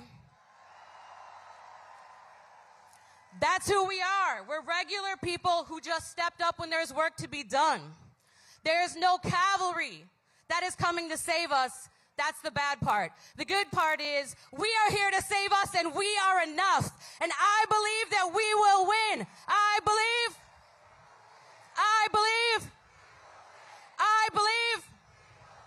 Will y'all try something with me? If you've had moments where you felt hopeless, ready to quit, tired, didn't know what to do, give me heart in the air, hands. I want you to look around and see all the people who think like you, who feel like you. And I want you to see all those people who are going to fill those hearts back up when you are tired, because we have to keep going. And we will be the ones who save us.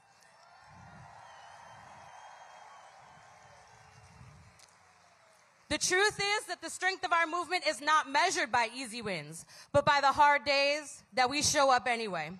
So that's what I need us all to do. You did the hard part here. Look around. Look at this crowd, if you can even see. All we have to do is keep showing up. Movements are built with shoe leather. They're built with hard work, sweat and tears, stuffing envelopes. You never know when your thing, your action is going to make history. So we have to work hard.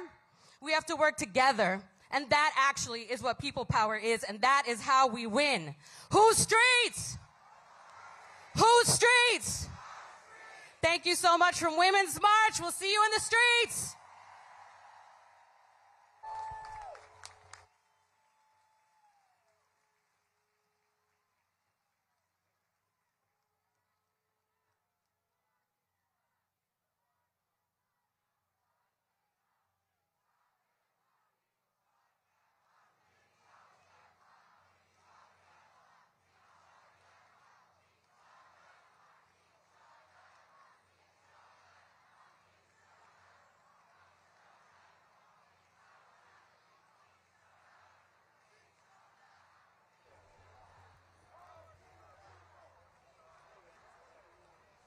Please welcome Executive Director Gracia Martinez Rosas from United We Dream.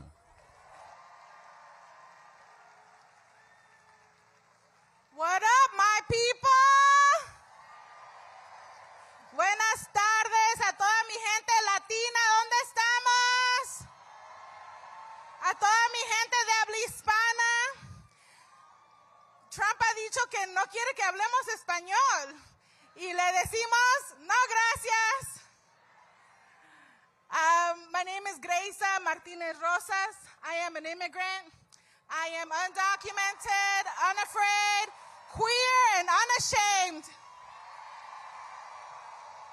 I lead the organization, the most beautiful organization called United We Dream Action. We are the nation's largest network of immigrant young people fighting for queer rights, immigrant rights, and the rights of everyday working class people. So y'all look so beautiful. I wish you could be in this place, and there's so many of you. I want you to take a moment to say high fives to your neighbor. Y'all have been here for a while. Say, hey, what's up, neighbor? We're doing this. We got this. Yes. I'm here today because this fight is about all of us. Not just the people standing here in this podium, but this fight is about you. About the people that you love. About the people that you miss. Those we lost and those that we are waiting for, our babies. We are facing a national flashpoint. There's a creepy cult of billionaires. Creepy billionaires that have bought their way into our government. They're so creepy that they think that they can declare power to make their own rules without accountability. They're so creepy that they think that they can do it without oversight. They're so creepy that they think they can do it without consequences. But this country is not theirs to buy. This country is not theirs to buy. This country is ours. It's the everyday people, immigrants, queer and trans people, immigrant workers and families, and our allies. Every single one of us sees ICE snatching our people off the street, throwing students, moms, dads, friends into mass detention camps here and abroad. From student activists demanding an end to genocide like Mahmoud Khalil and Rumeysa Öztürk, to organizers like Janet Vizguerra and hardworking people like Hilmar, a father from Maryland who was deported to the mega prisons in El Salvador. These kidnappings, they are proof that they are coming after all of us.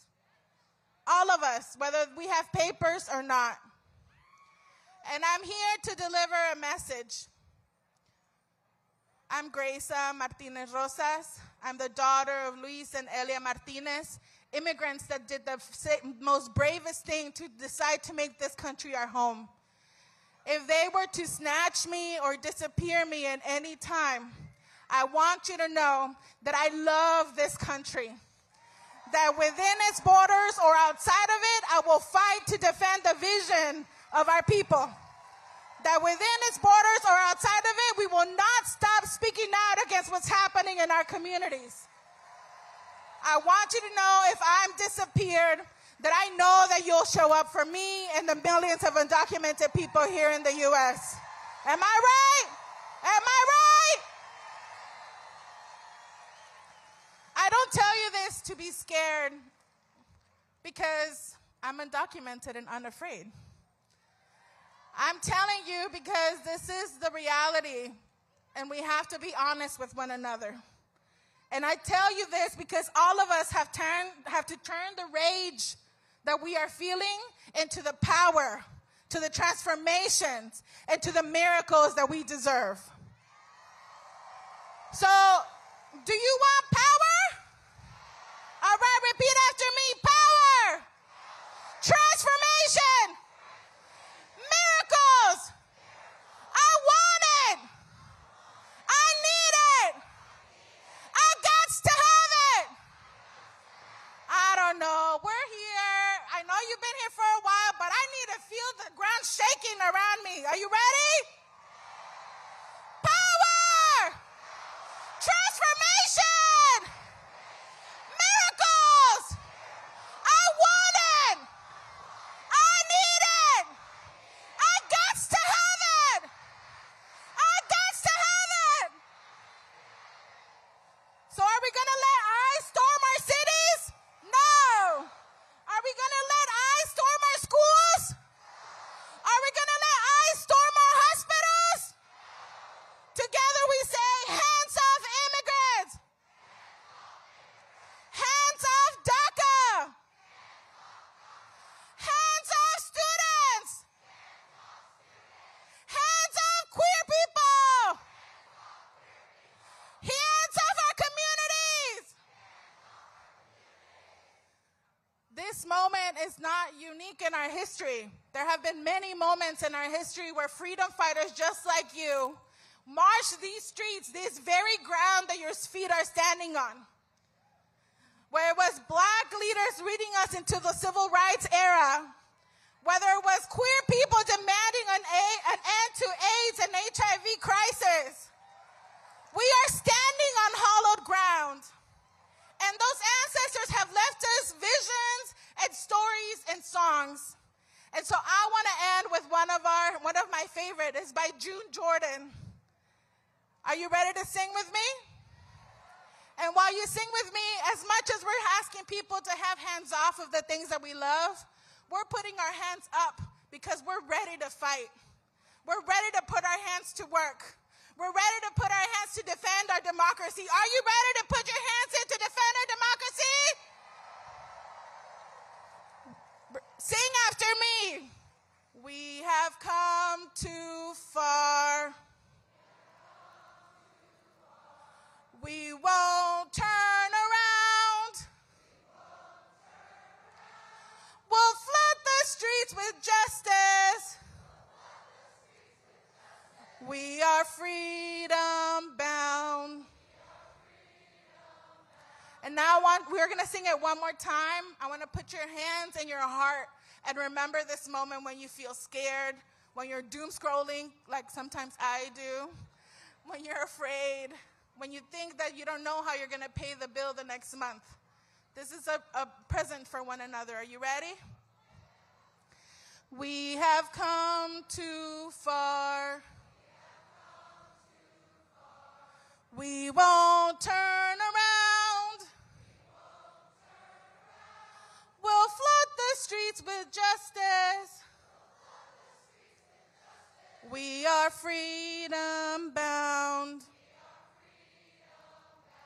Here are 3 things that I need you to do in the next months and years. The first one is join us on May 1st in a nationwide mobilization for immigrant rights. May 1st. The second is to join United We Dream Action by texting SQUAD to 78757. And the third is to keep looking for the light. Thank you so much.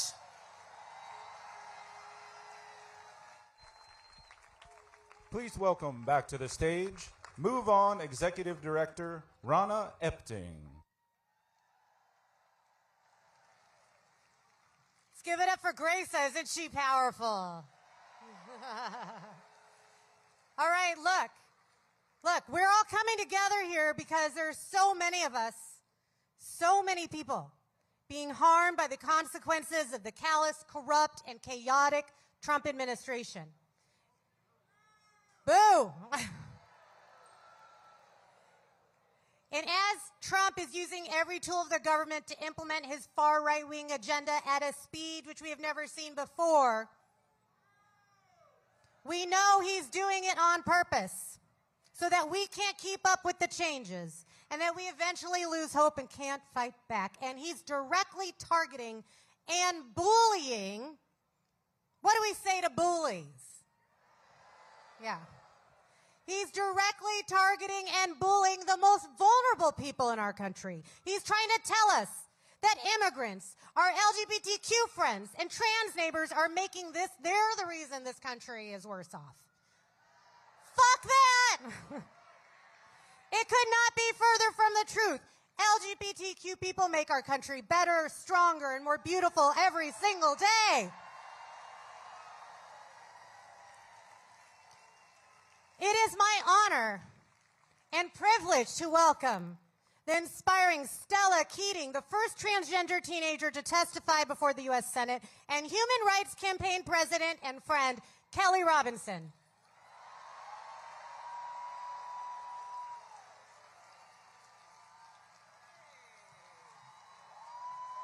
Whoa, what's up, good people? It's a beautiful day to defend democracy, isn't it? I'm Kelly Robinson, president of the Human Rights Campaign. And more importantly, I'm black and I'm queer and I'm not going anywhere.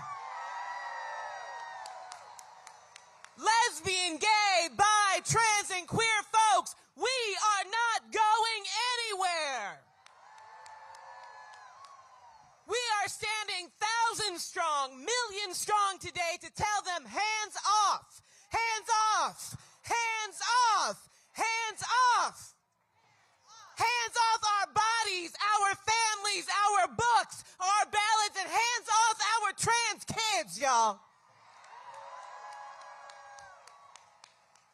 This moment is not going to be defined by our opposition. It's going to be defined by our courage. The courage that we summoned from our ancestors from Selma to Stonewall. The courage of Cory Booker, who stood up for 25 hours, speaking truth to power. The courage of those Wisconsin voters that stood up for democracy.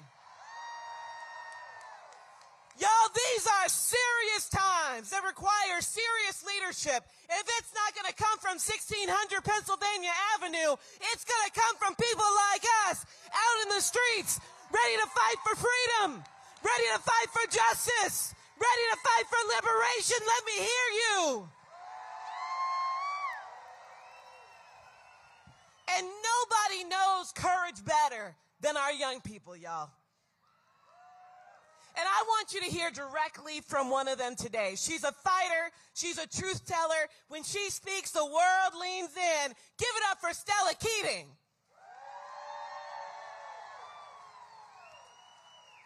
Thank you, Kelly. 4 years ago, I became the first trans teen to ever testify before the United States Senate. They can't take that away from me.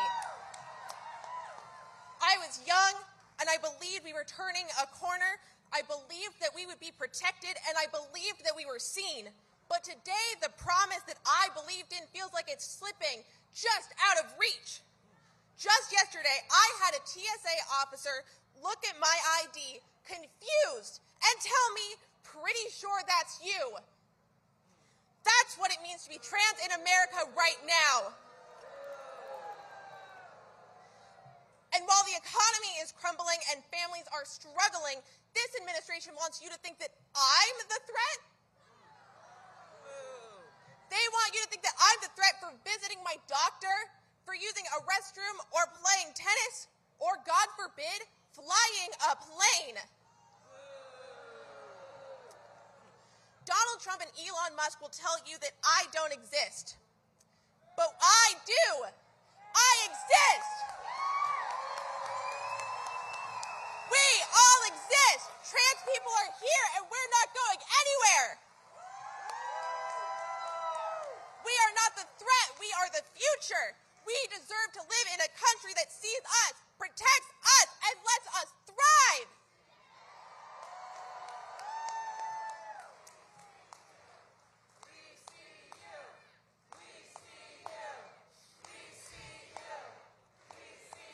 So the question isn't whether we belong. The question is, what are you willing to do to defend us?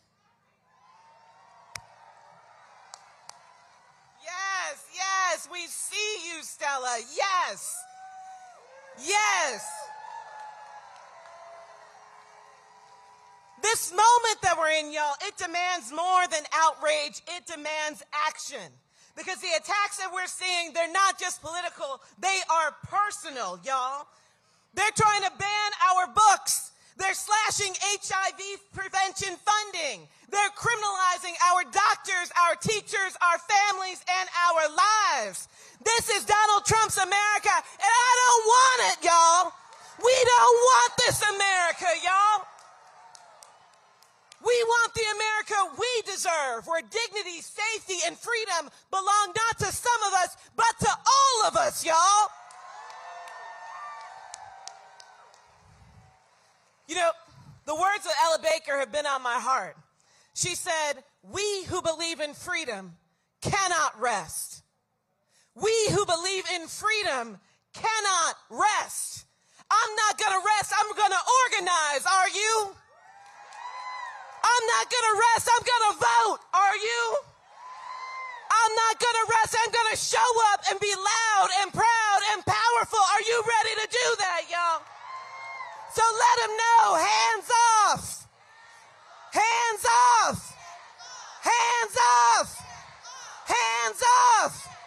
Let's get to work and let's get free, y'all.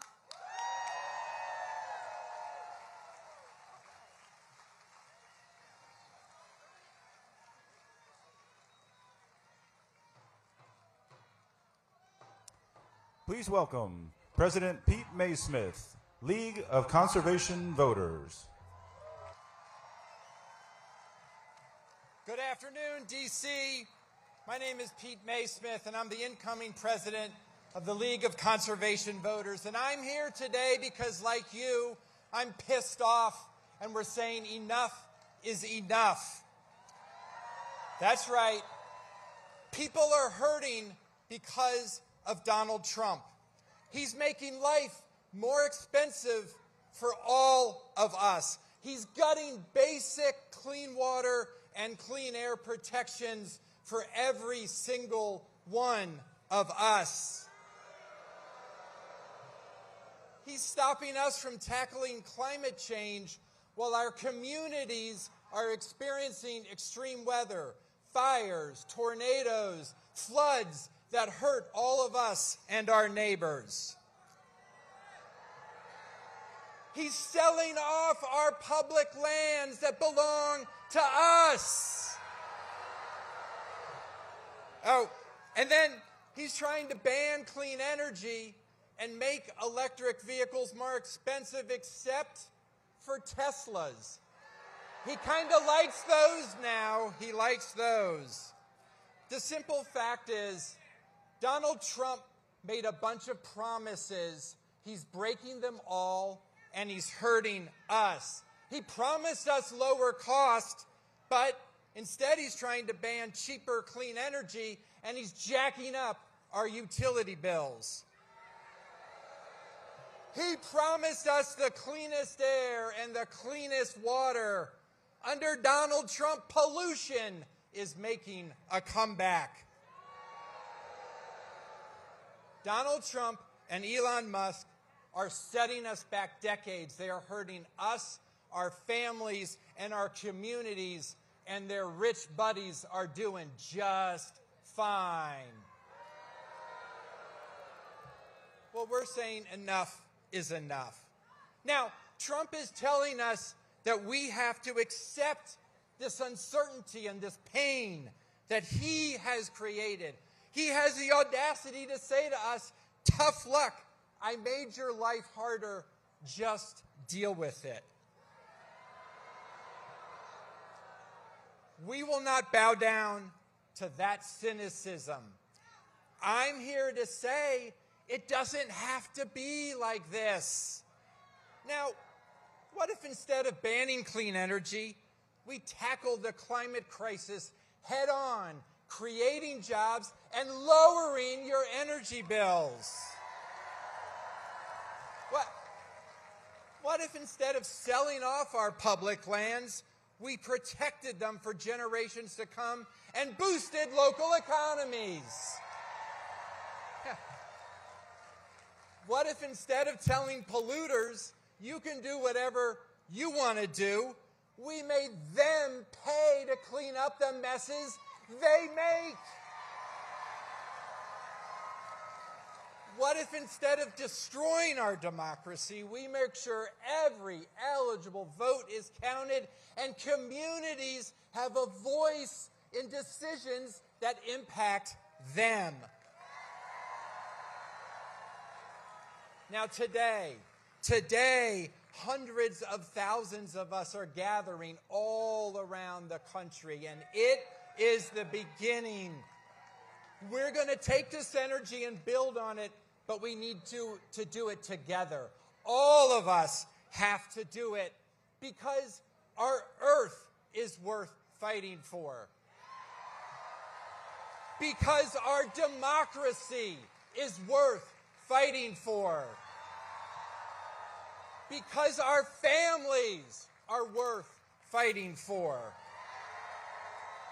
So today we say, hands off our clean air. We say, hands off our clean water. Hands off our clean energy. Hands off our public lands. And hands off our democracy. Thank you. Please welcome President Sarah Parker, Voices of Florida, Vice President Cy Smith, Voices of Florida, Glow Sahai, Political Revolution. Hey everybody, thank you so much for having us today. We heard there's like 100,000 of you, so you guys are freaking phenomenal. You're amazing for being here. Thank you so much. We really wanted to start off with a chant. So we are a grassroots organization originally. That is our core. So we are very big on the chanting, and y'all have all the energy today. So, no Trump, no KKK, no fascist USA. No Trump, no KKK, no fascist USA. No Trump, no KKK, no fascist USA. No Trump. Hell yes!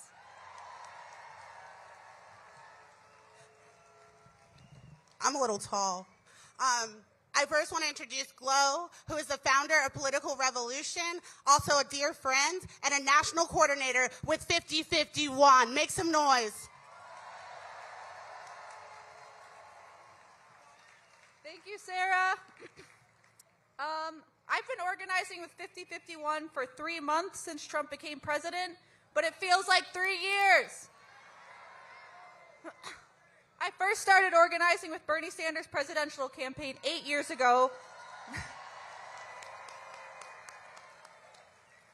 Bernie taught me the importance of organizing with your community and standing up for what is right.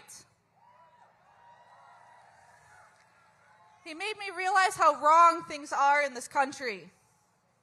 He talked about oligarchy and what kind of things can happen in a country where the rich are getting richer and the poor are getting poorer. Where greed is incentivized and made legal. Now we have oligarchs in charge, and we have seen the kind of damage they've done. They are corrupting our democratic processes, controlling our media, and influencing policies that benefit only themselves, widening the gap between those who have and those who have not. But standing here today, I am filled with hope. I see all of you, passionate and ready to fight for a better tomorrow.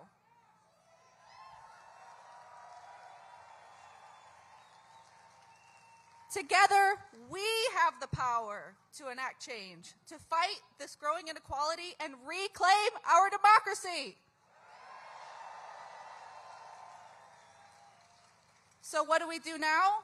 We organize, we educate, we mobilize, we stand up, not just for ourselves, but for our neighbors, our community, and our future generations.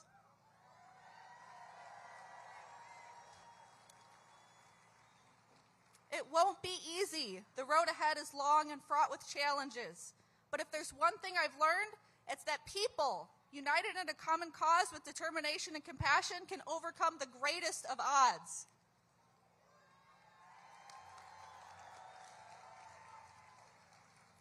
Let's continue to build this movement. Let's continue to stand up for justice, for equality, and for the rights of every single individual.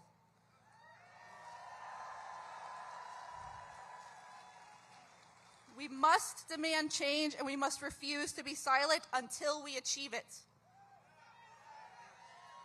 Thank you, each and every one of you, to the 5051 organizers and organizers of every banner, for your commitment and your courage. Together, we will make a difference.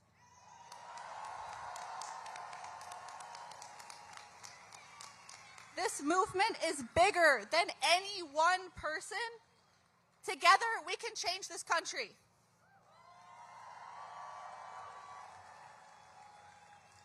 Thank you so much. Next, we'll have Day Smith speaking, the Deputy Director of Voices of Florida. Thank you.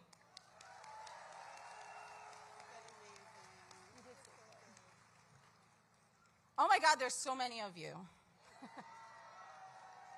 And you know what? Y'all are just the beginning, because there are people out today marching in 5051 protests all over the nation, in cities everywhere. There are thousands upon thousands. Y'all, my name is Day Smith, and I am the Chief Deputy Director of Voices of Florida, a national coordinator with 5051. Now, I'm sure many of y'all have heard about Florida. You'll probably know we've been dealing with a lot of this for a long time. A lot of people have been joking that Florida's that the United States has kind of turned into the Florida of the world. So imagine what it's like to be the Florida of Florida right now. I love that. Listen, Florida has been sort of the testing ground for a lot of what y'all are seeing before you. None of this is really new. It's just straight out of the Florida Handbook.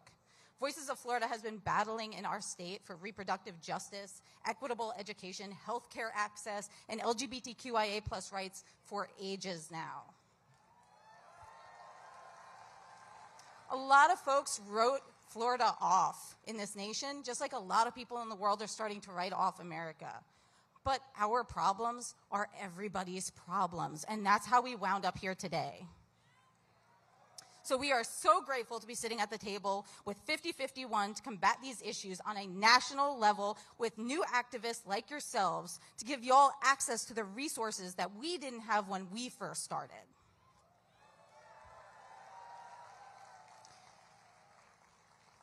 Y'all, the American dream is dying, and I don't say that with joy or arrogance. I say that with mourning for the future that we all longed for as Americans. The American dream is the notion that with hard work, success and prosperity is accessible to everyone. It's faith in that dream that brought countless families to immigrate to the United States, and it is because of that dream that we are all here today, descendants of those immigrants. That dream is turning into a nightmare. Today, Americans have the highest level of income inequality in the rich world. And in the past 20 years, Americans have experienced the greatest increase in that income inequality in the world. And that's not a mistake. That is by design. We are experiencing the death of the American dream in real time. And it's not only dying, it is being violently murdered in front of us. The ultra-wealthy are not merely accumulating wealth, they are stockpiling it in obscene amounts while watching the nation fall into economic collapse. They have created a system in which they amass absurd net worth on the backs of hardworking, impoverished Americans. And what they don't want to tell you is that the system only works if they maintain control over the workforce.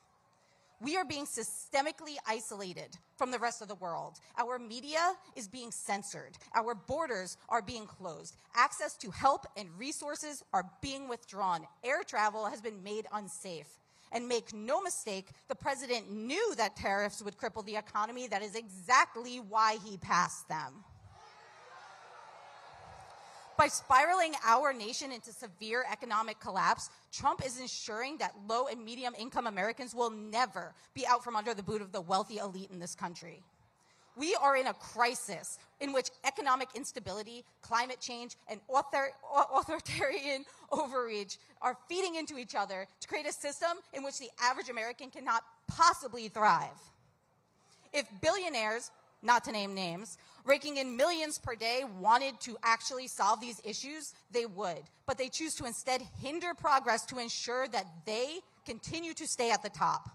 This is why they are canceling research on climate change. This is why they are dismantling education systems. And this is why they are privatizing Social Security.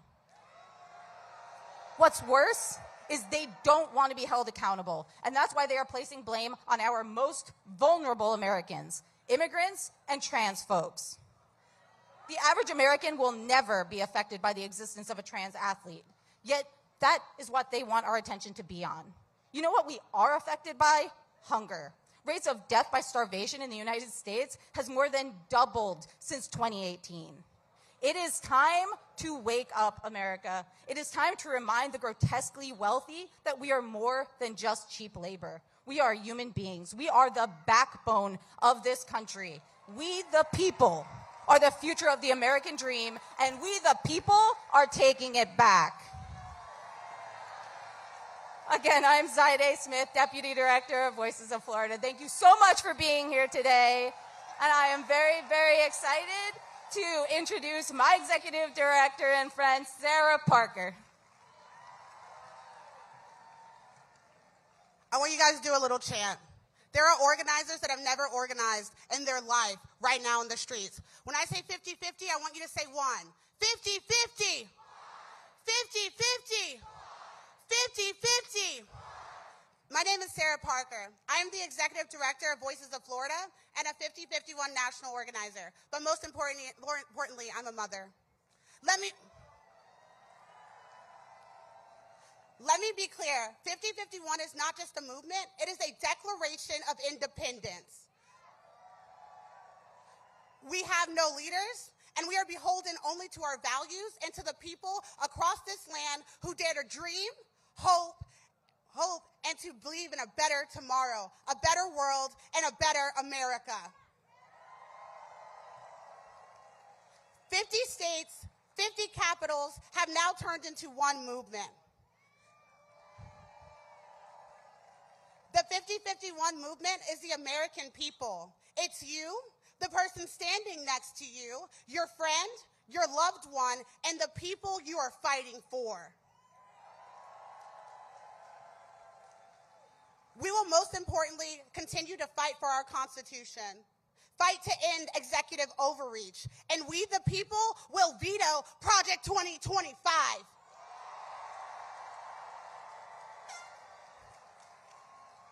What started as a single post on Reddit by a user has now grown into a full-blown movement.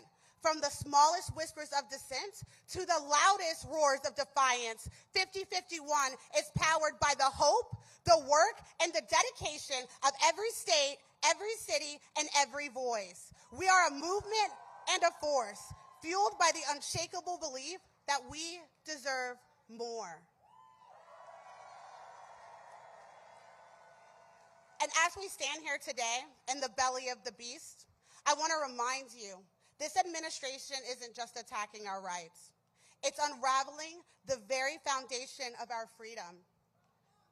They seek to rip apart our Constitution, bully other nations, destroy our livelihoods, and turn neighbors against neighbors.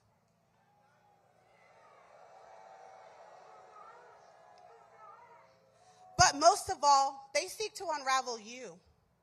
They want to steal your dreams, extinguish your hope, and erode your faith.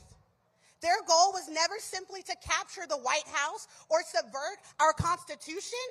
It was to break us, to leave us hopeless, exhausted, and fractured. But I'm here to tell you, we will be damned if they succeed.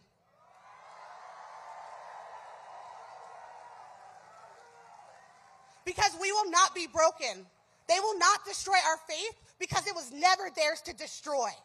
We will not tolerate the eradication of our First Amendment rights. Our voices will not be silenced. We will peacefully dissent, as is our right, and we will not allow anyone to strip us of the freedoms that we hold dear. They will not strip away our hopes, for hope courses through the very veins of this nation. It is embedded in every pivotal moment of our history. Hope built this country. Hope transformed this country, and hope will carry us forward.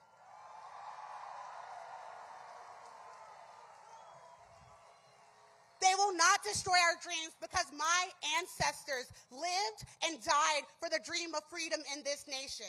And I'll say this with my last breath. Their sacrifices will never be in vain. Their dreams, our dreams, live on in each of us. And we stand here today across the country, shoulder to shoulder, in a critical mass to fight against every attempt to shatter what has been built. Understand this. This is not a sprint, and it never has been. It is a marathon. Long before any of us were born, long before the movement, before they thought that they could seize control, this battle was set in motion. It was set in motion by the brave people who have long fought and died for a better America. It is now our turn to carry that torch, and we will do that with honor. And we are armed with the lessons of their struggles, the victories they won, and the unwavering belief that America can always become better.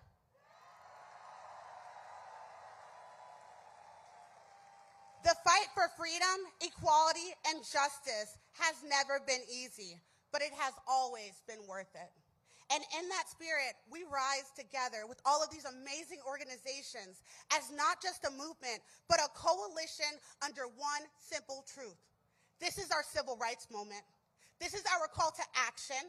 It is our power. It is our voice. It is the essence of who we are and who we've always been, a people who will be damned if we are silenced.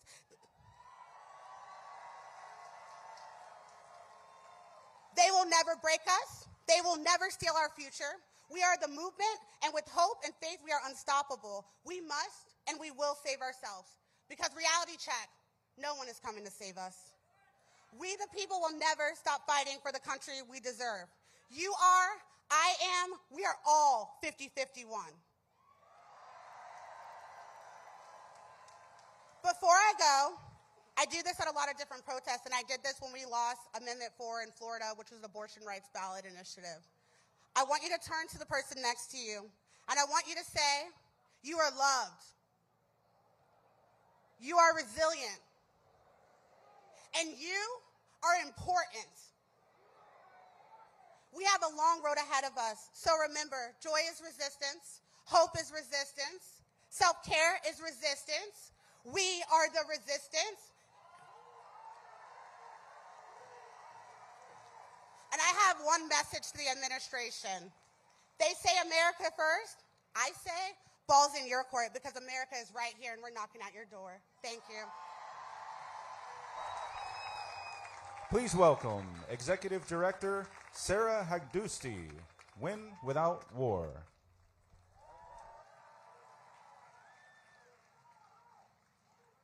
Hi, everyone. My name is Sarah Hagdusty, and I am the Executive Director of Win Without War, a movement of 200,000 strong across the country. And I am here today to tell Elon Musk and Donald Trump to keep their hands off our families. Donald Trump tried to tear my family apart. When the Muslim ban first came down, I was pregnant with my first child and terrified that my mother would not be allowed in the country because she, like me, simply happened to be born in Iran. And I want to say thank you to every single person who showed up today, because it was because of protests just like this, as well as legal action from our movements, that my family was okay. That said, there are so many others who are not. Because Donald Trump wants us to believe that families like mine and families like yours should have to suffer, be separated, or even die because of his warped notions of national security. Donald Trump claimed that it was because of national security that Mahmoud Khalil was abducted in front of his wife, who was 8 months pregnant, and shipped off to Louisiana because of his free speech. Donald Trump claimed that it was because of national security that Romesa Öztürk, a PhD student, was abducted by masked agents and shipped off for daring to publish her opinions. Donald Trump claims that it was because of national security that immigrants are being arrested and shipped off to mega prisons in El Salvador run by an autocrat. And one of the people he shipped off was Kilmar Abreu Garcia, a dad who lived down the road in Maryland who came here to flee gang violence. Donald Trump tells us it's a matter of national security that Bibi Netanyahu ripped up the ceasefire and is now back to slaughtering and wiping out whole families in Gaza.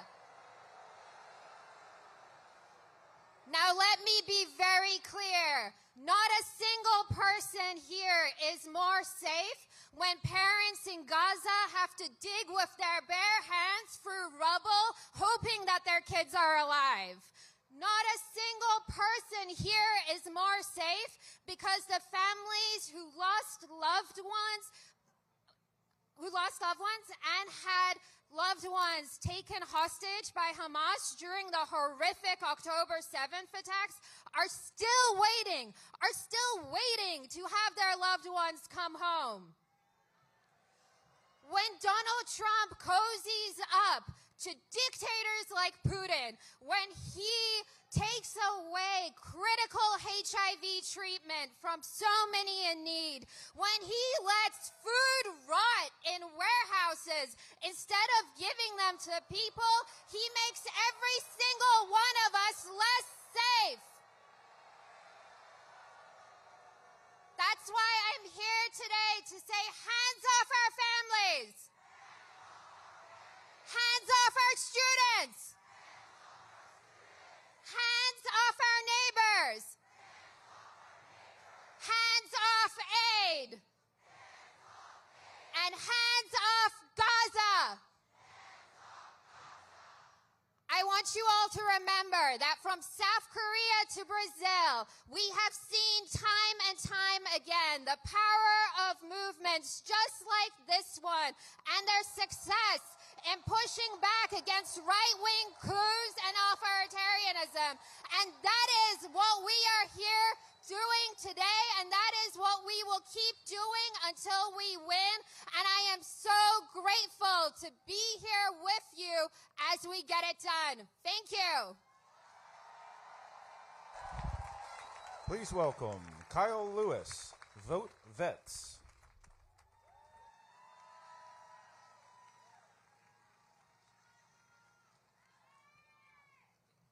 Oh my gosh. You guys look fantastic. I wish you could see this. Great work on the signs, too. You guys did a fantastic job. You showed out today. Hey, so it's great to be here with so many of you beautiful, smiling people. My bad. My name is Kyle Lewis, and I'm here with Vote Vets, the first and largest organization for progressive veterans in this country. I'm a veteran, a father, a Medicare beneficiary, and a stage 4 cancer thriver.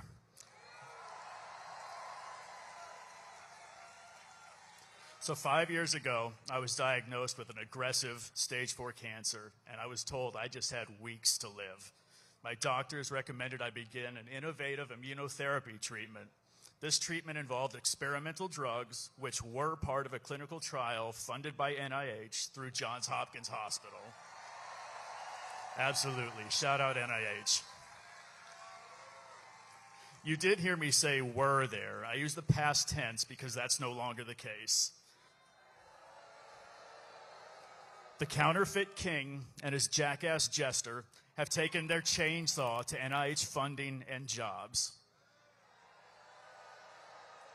They've hacked apart the Department of Veterans Affairs, disrupting vital health care to veterans like myself. And they've shamefully fired critical health workers.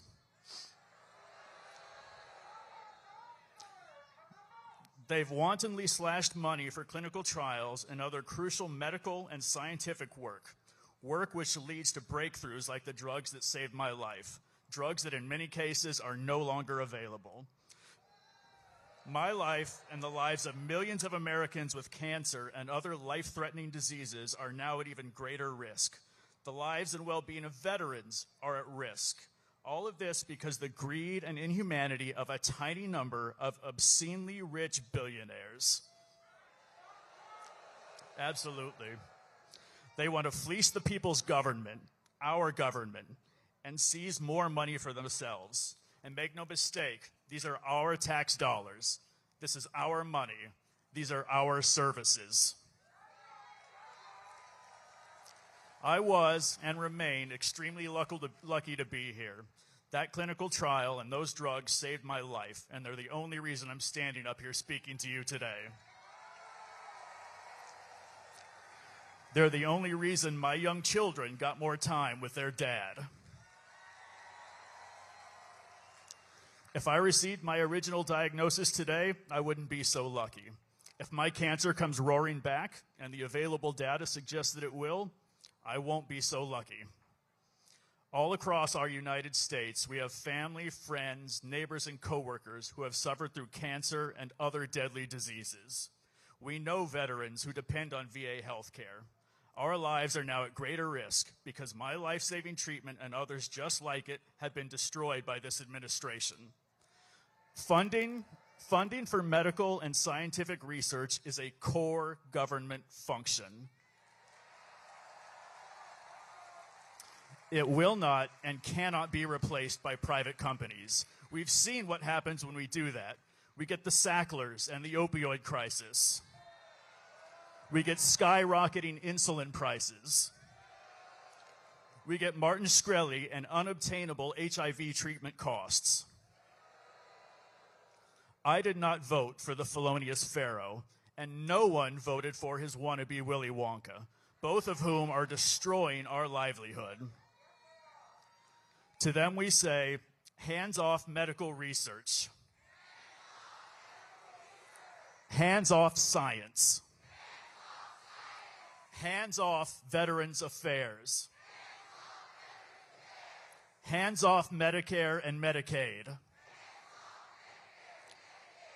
And hands off our services. Thank you so much for being out here today. You guys look beautiful. I love all the signage. And remember, this is what resistance looks like. Like the man said, somebody got to do it. Please welcome Representative Catherine Clark.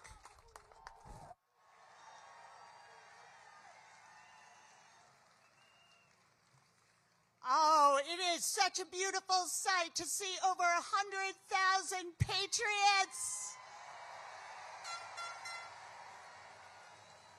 So I'm the whip in the House, and I count the votes and make sure that we stayed unified. And I want to tell you, you are putting on one hell of a whip operation here.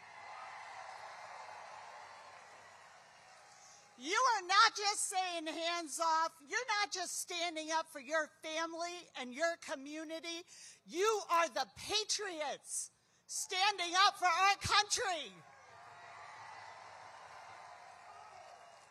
This is all about all of us versus the billionaire class and the politicians that they have purchased. This is about a Republican Party that has not betrayed just you, but the very people who voted for them. So we say to them, hands off our Social Security. Hands off our Medicaid. Hands off our public schools. Hands off our child care. Hands off our science and research. Hands off our veterans' benefits. Hands off our civil rights. Hands off our bodies. And hands off our vote. We do not want a government of, by, and for the billionaire class.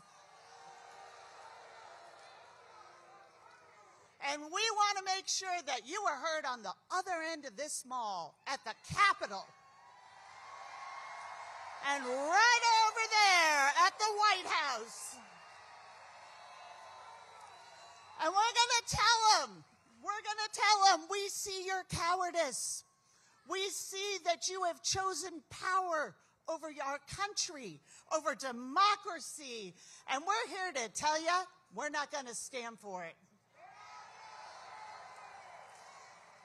What we're going to do is stand together against the lies they're telling us every single day, against the fascist lie that our bodies are not our own, that non-white means non-qualified, that billionaires are worthy of dignity more than working families. The lie that our children should go to school hungry and that our seniors should die in poverty. So these have been desperate times, and we can get full of despair. That's the strategy. But I'll tell you, look around. Our power lies in our number. So we're going to keep up the fight, and we are going to build a future that is worthy of our children. Thank you for being here. Please welcome Co-President Rob Weissman, Executive Chair Norm Eisen, State Democracy Defenders Action, National Campaigns Director Anu Joshi from ACLU.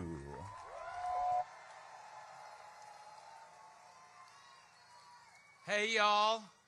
We are the litigators. Yeah!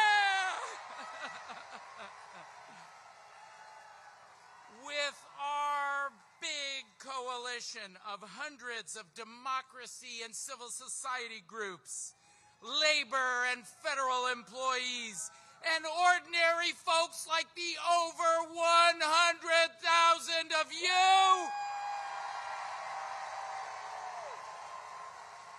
We have gone to court from San Francisco and Seattle to New York and New Hampshire. And we and our coalition have won.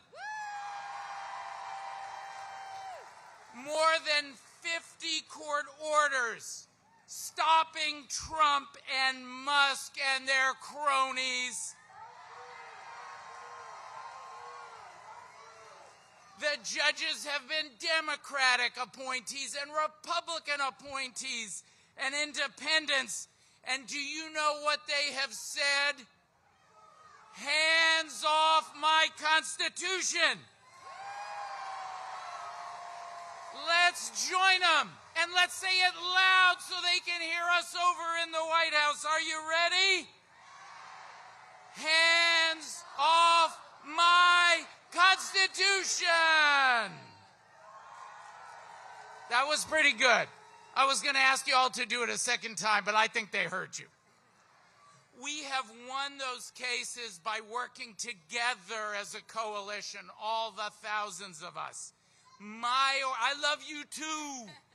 My organization, State Democracy Defenders Fund, went to court to stop Musk and Doge on the very first day, the very first case brought, with Rob and his colleagues at Public Citizen and Labor. And then later, we were ready. Later that same day, we went to court with Anu and the ACLU and her colleagues and brought the very first case on January 20th, saying, Donald Trump, you can't choose which babies born in this country are citizens and which not. The Constitution made that choice, Trump. And since then, we won that and dozens more the coalition did. And you know what? Trump and Musk can't stand all that losing. That's why, yes, they hate it. That's why they're lashing out at all the lawyers and the law firms. Shoot, they're lashing out at me. Donald Trump has removed my security clearance 3 times. 3 times. I don't know if it's a mental capacity thing and he just forgets that he did it, or if he takes it away and then when he loses again, he says, turn it back on so I can feel better about all the losing. Hanu, what do you think?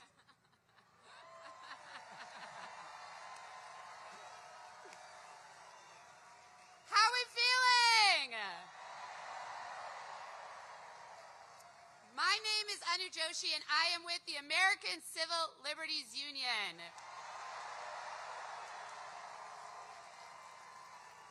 In the just over 2 months since Inauguration Day, the ACLU has filed over 30 lawsuits against the Trump administration for their extreme, cruel, and illegal actions. And we are winning, and we are not slowing down. But the truth is, while fighting and winning in court is important, we all know it's not nearly enough. We need the power of the people. And together, we must demand that our members of Congress and our governors and our mayors and big law and university presidents and CEOs get in these damn streets with us. They need to show us that they will not capitulate to the Trump administration's threats. The Trump administration's attacks on our right to dissent are the biggest threat to the First Amendment since the Red Scare. The unconscionable and unconstitutional arrests of international students and scholars should alarm every one of us. ICE has illegally snatched people from their homes and neighborhoods, threatened their legal status, and sent them across the country with no notice to their loved ones or their lawyers. All of this in direct retaliation for constitutionally protected speech. The government cannot punish us because they don't like what we say. That's not my opinion. That is central to the Constitution. One of those students that was rounded up is our client, Rumyesa Ozturk, a Tufts University student who is illegally accosted and arrested outside of her home by plainclothes federal agents and then sent over 1,000 miles away to a for-profit private prison in Louisiana. And all of this terror inflicted because she co-wrote an op-ed for her student newspaper. That's why the ACLU of Massachusetts, CLEAR, and Masa Kambabi are standing with Rumyesa in court in defense of her First Amendment rights. The government cannot punish us because they don't like what we say. I want to end with a statement from Rumyesa that she shared with her legal team earlier this week. I am a PhD student working with children and youth. We know that injustice in the world and systemic brutality towards people of color has long-lasting negative effects on children, youth, and other communities. Writing is one of the most peaceful ways of addressing systemic inequality. Efforts to target me because of my op-ed in the Tufts Daily calling for the equal dignity and humanity of all people will not deter me from my commitment to advocate for the rights of youth and children. And we cannot let it deter us from fighting for the future of this country.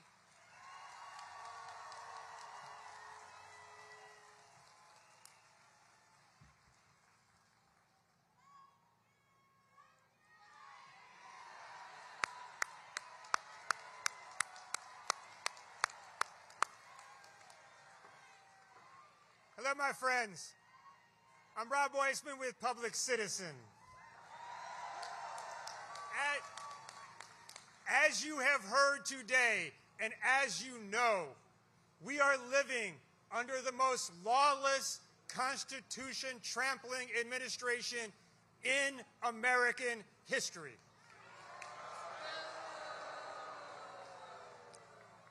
And so there's nothing more immediately urgent than for us to go to court and beat Trump again and again and again over his illegal and unconstitutional actions. And we have to do it because it's not just about a Schoolhouse Rock moment. It's because people's lives are at stake. It is his illegal actions that are causing a humanitarian disaster around the world. So people are going to die from malaria and TB and preventable disease for no reason. It is his illegal action that is paving the way for financial fraudsters, for credit card scams, and big banks to rip us off. It is his illegal and unconstitutional actions that are rolling back the rules that give us clean air. It is his illegal and unconstitutional action which is racing us towards climate catastrophe. It is his illegal and unconstitutional actions which are rolling back core racial justice programs. It is his illegal and unconstitutional actions which are stripping away our free speech rights. It is his illegal and unconstitutional actions which threaten this nation's labor movement and the right of workers and the federal government and elsewhere to organize collectively. So we have to go to court, and we have to keep beating him, and we're going to do that. But let me tell you this. Let me tell you this. We are not going to win all the time. We are going to lose cases that we should win. We're going to lose cases that we should win. And if we won every single case we brought, it wouldn't be enough. It wouldn't be enough to roll back this authoritarian steamroller we're facing. There's only one thing. There's only one thing that's enough to face down this authoritarian moment. And that is this movement here today. That is us here, more than 100,000 of us here right now, more than 1 million of us across the country, more people watching online, people who can't join because they're scared, joining together. So it's together. We say when they come after our Social Security, as a movement we say, hands off. When they come after our Medicare as a movement, we say, hands off. When they come after our free speech rights as a movement, we say, hands off. When they come after our labor unions as a movement, we say, hands off. When they come after our democracy as a movement, we say, hands off.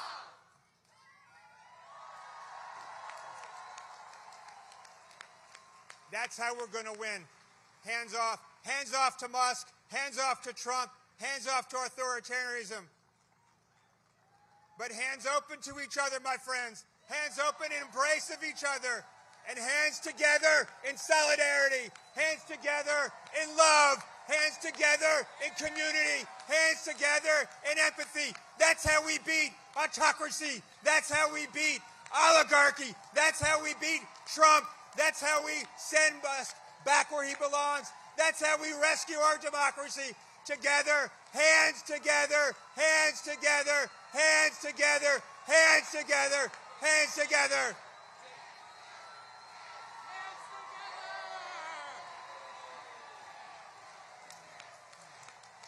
Thank you.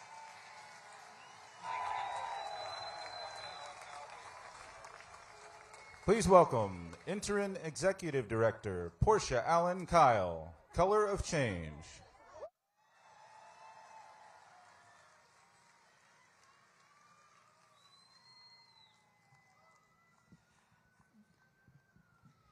Good afternoon, everyone.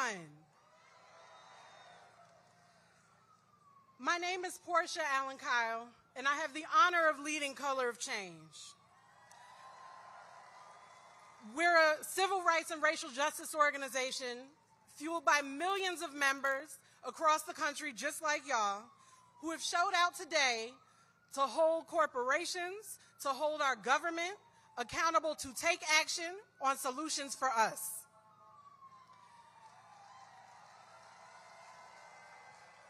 I wish we were gathered here under different circumstances, but 100,000 plus people here and millions of folks across the country coming together to stand up for our future is a beautiful thing.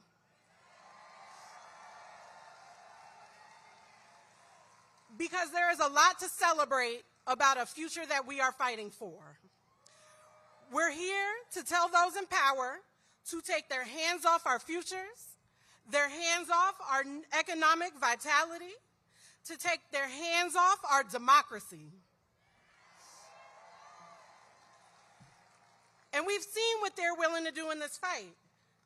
They're willing to rob our families of stability and opportunity, all to protect the interests of the wealthy and the well-connected.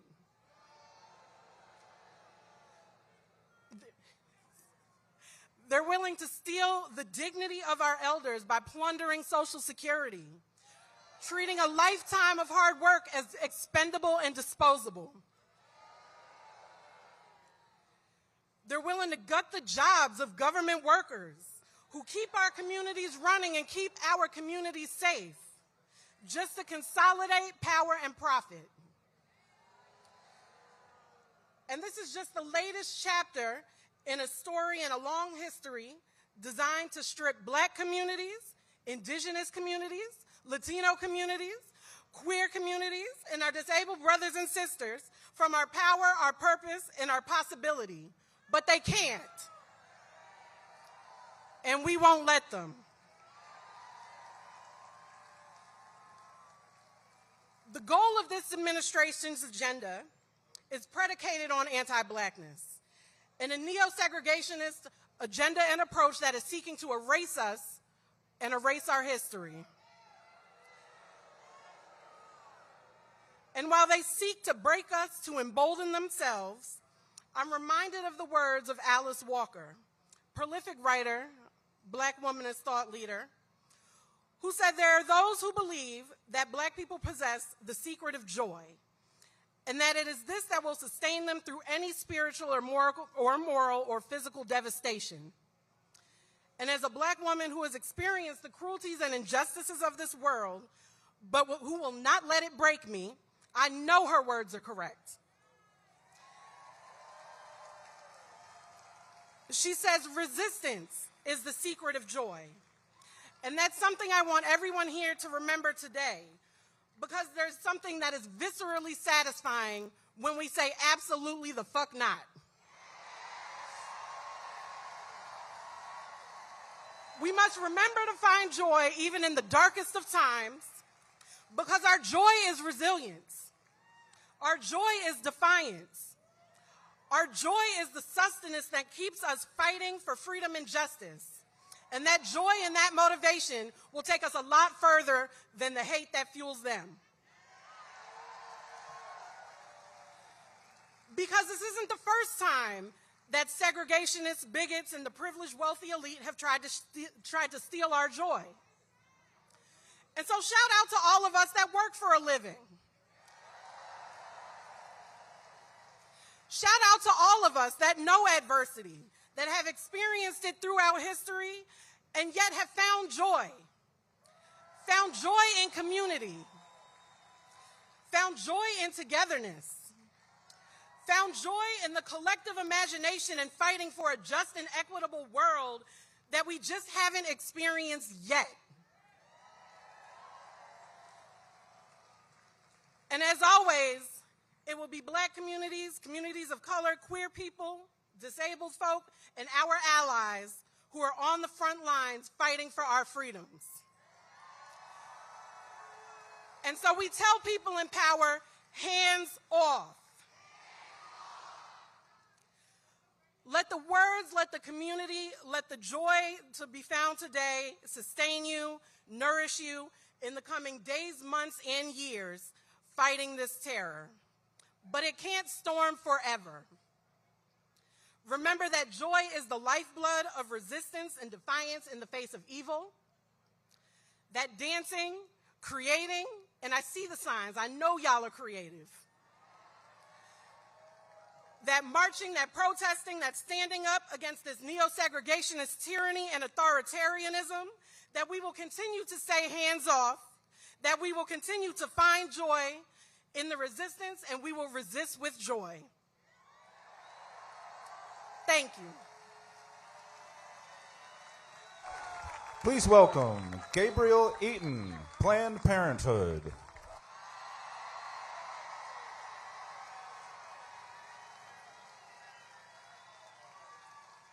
Hello, beautiful people. My name is Gabe, and I'm from La Crosse, Wisconsin. That's the Wisconsin where the richest person in the world spent millions of dollars trying to buy a state Supreme Court seat, and he failed. Can I hear it for all the Wisconsinites defending democracy?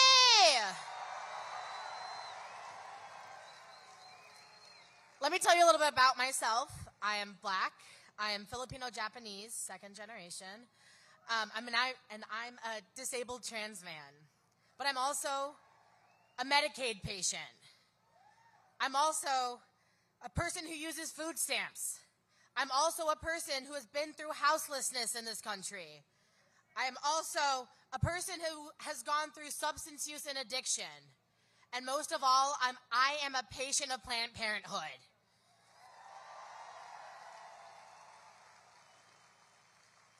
I am everything that Donald Trump and Elon Musk want to erase. I am everything they want to silence with every executive order, with every safety net they slash, every hateful word they say, they want me to go away.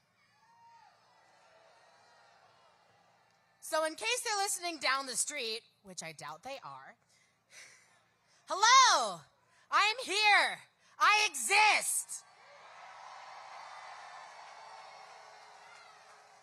We as people all exist.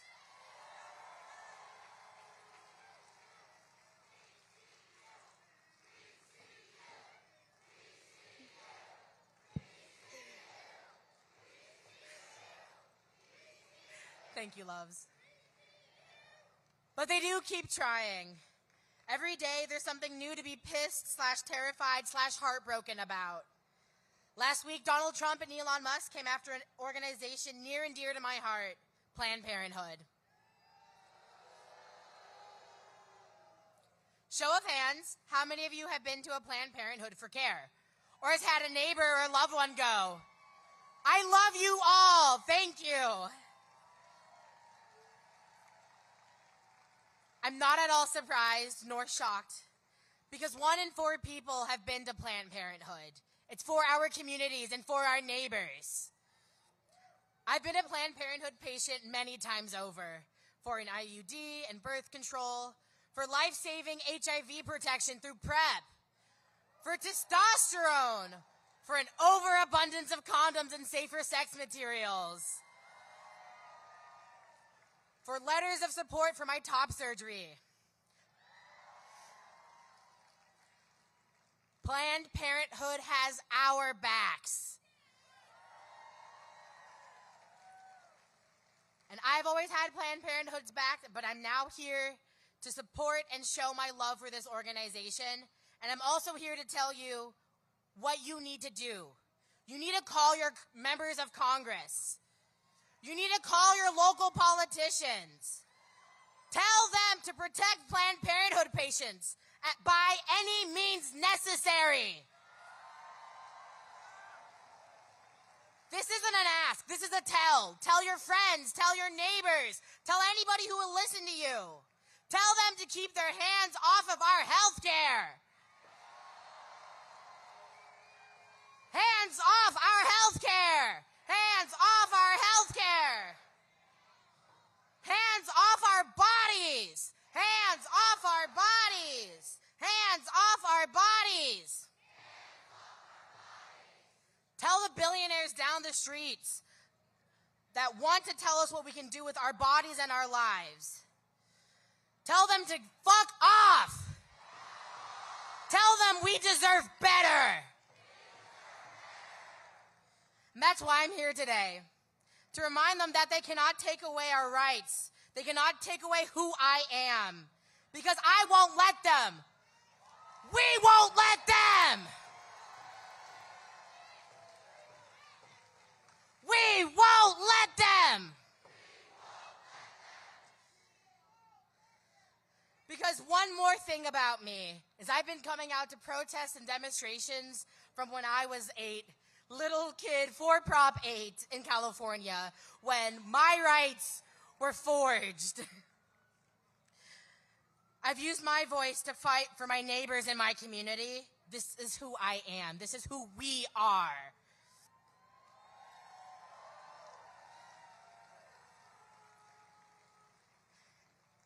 And I know there's always something that you and I can do to fight back. We can volunteer. We can knock doors for the election like I did. We can call our members of Congress and our local politicians to tell them to take their hands off of our health care. You can share your story with anybody who will listen. Please. Tell anyone who will listen, anyone who cares, anyone who will give you the time of day why this matters to you. There are hundreds upon thousands of us, and we are not going away. We will not be erased. I love you all. Thank you so much. Please welcome to the stage Executive Director Kaya Chatterjee, Free DC. You all look so beautiful out there. Give yourselves a round of applause.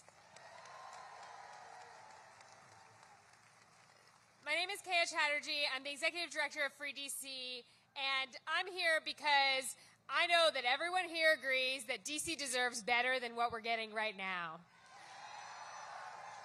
DC deserves to manage and run and have our own budget. DC deserves to have our own laws. DC deserves to have elected officials that represent us, the people of DC, and our interests, people who we elected to represent our interests. And DC deserves to maintain our status as a sanctuary city. There's nobody who should be able to take that away from us because that is what we voted for here in DC.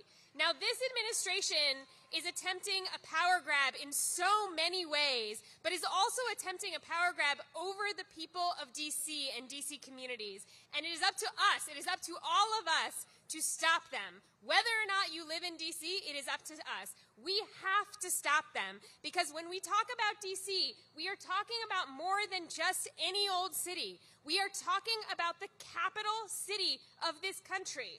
And for a leader like this one that lives in that house behind you all, they are consolidating power so fast. They are trying to control the capital city. That is how they want to stifle us. It's how they want to stifle protest like this. It's how they want to stifle dissent. And that's really dangerous to let them come after DC, the capital. This president is following an authoritarian playbook. He's doing the things that authoritarians have done throughout history to concentrate power and to break down democracy. We've seen him, right? Dismantling federal agencies. Anyone seen that? Retaliating against critics. Allowing some people who he likes to operate above the law. This is what authoritarians do, and we cannot let him take over our capital. It is up to all of us to stop them. And here in DC, we are uniquely powerful. It has always, in every country where we've seen people rise up against authoritarianism, it has always been people in the capital city who rise up. And Free DC is here to build the movement that it will take to make it clear that we, all of us, inside, outside DC, we will not comply.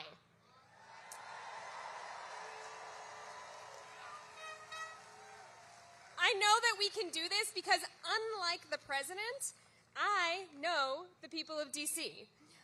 And some of you heard this morning the go-go beats that we danced to. We saw some of our students up here this morning, our beautiful students who are brilliant. And we know that our neighbors are connected to each other and in communities that love each other.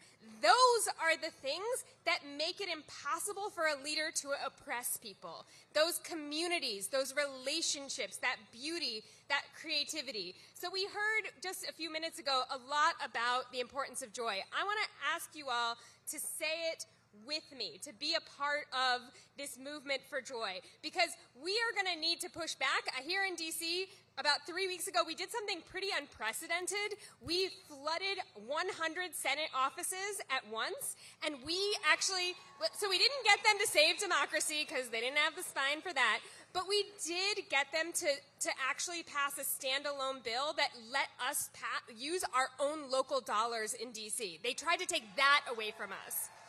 But now that bill is in front of the House of Representatives, and the people, you're about to hear from some people who support us in allowing us to use our own dollars. But unfortunately, we're going to have to push for this. So I want to invite everyone here to join us on Monday morning. We're going to be up at the Capitol at Spirit of Justice Park. You can go to our website, freedcproject.org, and figure out how to join us. Join us in forcing this government to let us have our own local dollars. This is part of protecting DC, this is part of protecting the Capitol, and this is part of protecting democracy. And protecting our own sanity and our community is part of that too. So I'm going to tell you a little bit of our priorities and our ethos at Free DC, and I want you to repeat after me. I will prioritize joy. I can see you doing it right now. I can see the smiles. I will take up space. I see you doing it right now, 100,000 of you taking up our land. And I will organize my community. Thank you so much. That's what it's going to take to have a free DC. I'm going to say free, you say DC. Free? DC. Free? DC. Free? DC. Free? DC. I'm going to say DC, you say statehood. DC? Statehood. DC? Statehood. DC? Statehood. Thank you very much. Please welcome to the stage Representatives Beyer, Omar, Green, Simon, Swalwell.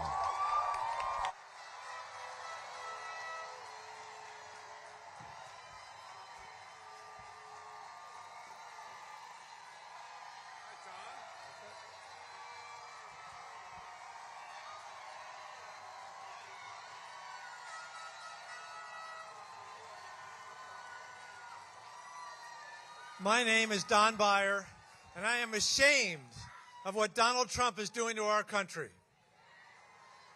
Donald Trump says he wants to make America great again, but he's making America the 1930s again. Herbert Hoover gave us the crash of 1929. Donald Trump gave us the stock market crash of 2025. Herbert Hoover gave us Smoot-Hawley in the Great Depression. Donald Trump has given us the largest tariffs ever in American history, a plunge in consumer confidence, and he's destroying our economy. The Great Depression, 1930s, gave us 25% unemployment. Elon Musk has already fired hundreds of thousands of people, government, federal employees, contractors. Lee Zeldin's gutting the EPA. They had no EPA in the 1930s. They had the Dust Bowl. Donald Trump is cutting the CDC. They had no CDC. Instead, millions of people died from polio, from measles, from tuberculosis. Donald Trump's gutting the NIH. In the 1930s, cancer was a death sentence. And then there's the Department of Education. They fired half the people. All of their civil rights organization. They had no Department of Education, civil rights, and all of our schools were separate but equal. And then there's diversity. In the 1930s, if you were a Jewish American or a black American, you were denied neighborhoods, jobs, society, education. Women could be secretaries, teachers, and nurses if they were unmarried. And if you were gay or a lesbian or trans, you led a life of complete secrecy and repression. We are not going back. We will be fearless, relentless, angry, smart, and we will be tireless. My favorite wisdom is all life asks of us is that we live it with courage. So let me give you one of the most courageous members of Congress, my friend Ilhan Omar from Minnesota.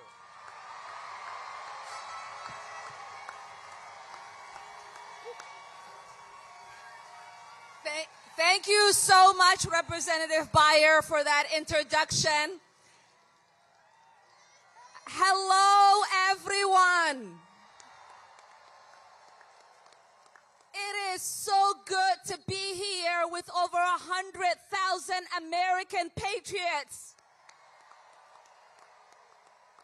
It is a reminder that the American fighting spirit is alive. Because, folks, we are in a fight. We are in a fight for our democracy. We are in a fight for our Constitution. We are in a fight for our families. We are in a fight for the kind of future we want in this country. We are currently living through a president who wants to be a dictator. In America, we do not accept dictators and we do not accept kings. We have a billionaire who has bought a seat next to the president, using him as a puppet. American democracy has never been for sale, and it won't be today. We are seeing a cowardice.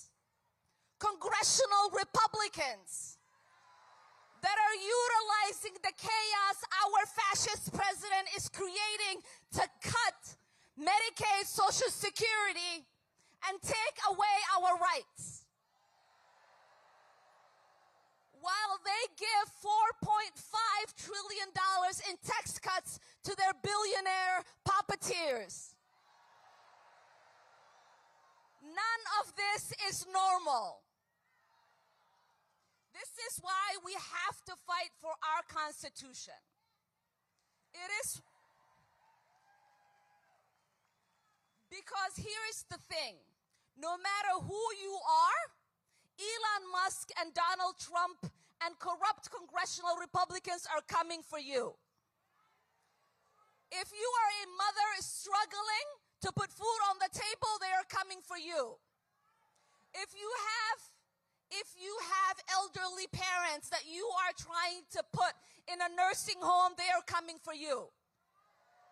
If you are a senior relying on Social Security, they are coming for you. If you have disabled children and you're trying to make sure they have access to education, by cutting the education department, they're coming for you. So they want you to believe. They want you to believe to look at your neighbor as the enemy. They want you to believe that it is because of trans kids that you can't have the necessary access to the programs we already paid for.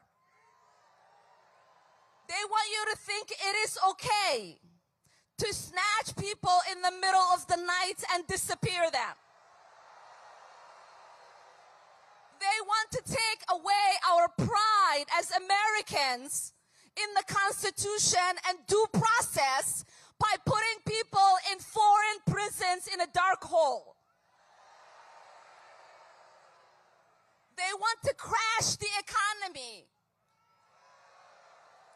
so that they can set up a process of punishment and reward, so they can grab more power for who will bend the knee and give them access. None of this is normal. So if you want a country that has the marvelous Constitution we have to fight for it. If you want a country that still believes in due process, we have to fight for it.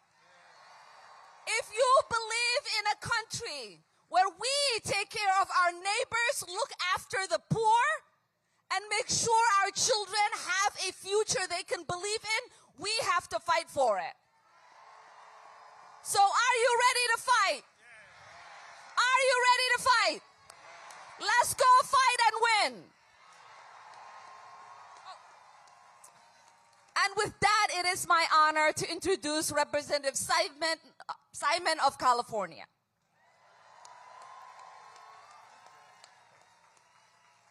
Hey, good people. So I've been in the United States Congress for about 3 months. I was sworn in on January 3rd with my colleagues to do one thing, is to fight like hell against tyranny. You elected members of Congress to stand with a backbone 10 toes down to fight and to win for the little girl right now who is in cancer treatment, who her parents are praying every minute for a cure, to be met by an administration who refuses to fund cancer research. You elected members to fight like hell and to deny their vote to a slimy administration who has proved time and time again that their cruelness is beyond no end. You elected us to adhere not only to the Constitution, but the promise of the framers, the Hebrew text and the New Testament, the Quran and the words of the Baha'i, and every single religion that surrounds this great nation. Isaiah 10, verse 1 and 2 is clear. The Hebrew Bible is clear. Woe who injects false and cruel laws that makes the fatherless poor. Woe who is those who injects false narratives that ensures that the widows have nothing. I tell you one thing here, as a new member of Congress and as an organizer 30 years deep in our neighborhoods, and yes, I'm from Oakland, that when evil is confronting us, guess what we do, America? We pull up.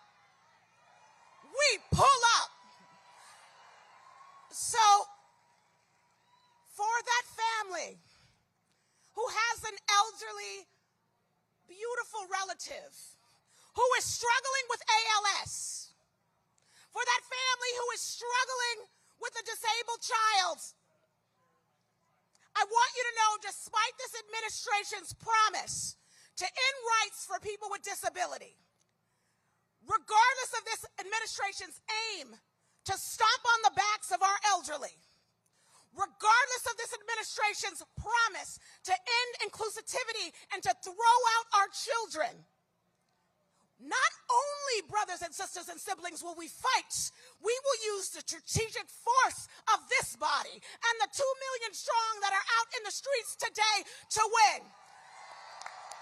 At every city hall, at every governor's office, and yes, right here in the White House, our lives depend on it. Not only are not we going back, we are going north. We will win because evil will never prevail. Let's keep fighting. And with that, I want to introduce my brother, Congresswoman, by the way, thank you so much, Congresswoman, Congressman Eric Swalwell.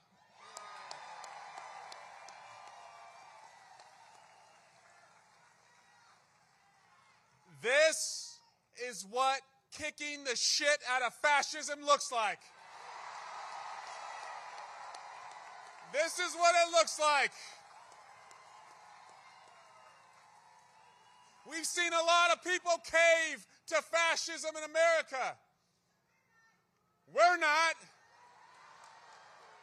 We've seen the CEOs cave. Will you cave? We've seen the law firms cave. Will you cave? We've seen the colleges cave. Will you cave? We can't cave. My name's Eric Swalwell. I'm the son of a cop, a mom who was a baker, and I went to college as the first in the family on a soccer scholarship. And before every big game, before every season, the coach would tell us, I want you to close your eyes and think about what does that last moment of the game look like? And I want you to think as we begin this season of democracy, what does the last moment of this march look like? We win! That's what it looks like. It's justice. It's redemption. It's accountability. And it's renewal. Because as you stand here right now, we have gone from a Trump slump to a Trump train wreck. We are going into a red recession. Our 401ks are 201ks. Our costs at Walmart and Home Depot and Target, where 4 out of 5 of the things we buy are from overseas, are going up. And where is Donald Trump? He's golfing. So to Donald Trump, I say, get your ass off the golf course and face the people.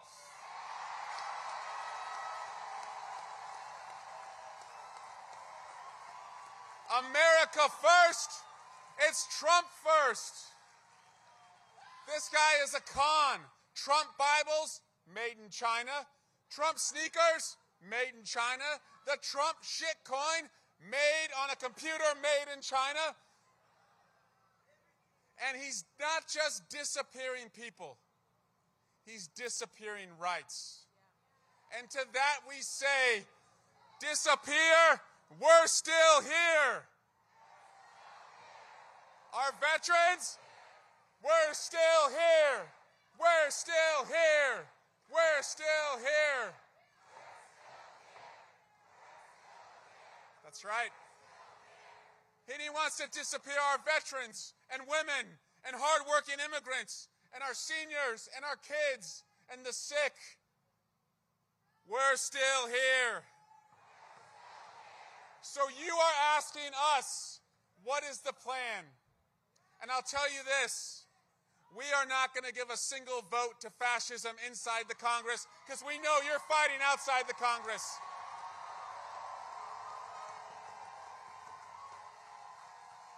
And so small victories will bring us big victories.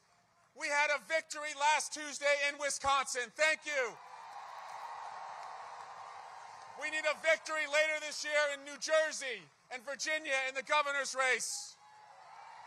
And then we're going to march all the way to the midterms, and we're going to win on November 4, and we're going to cut our time in hell in half.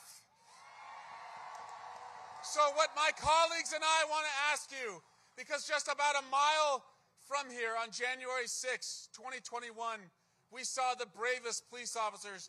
They showed up and they defended our democracy.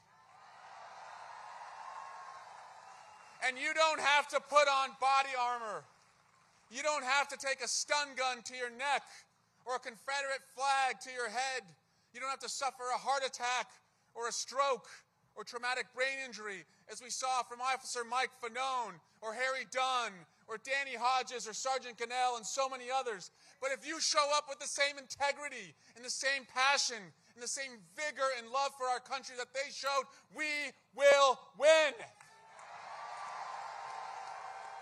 So April 5, this day, April 5, will be the day that America came alive. And when I am asked on November 4, 2026, when we win the midterms, how did you know? How were you so confident that we were going to win? I'm going to tell them. Because on April 5, I stood in front of a monument to freedom with people from all over the country, with people who work so hard and dream so big, and they said, we're not going to be fucked with. Thank you.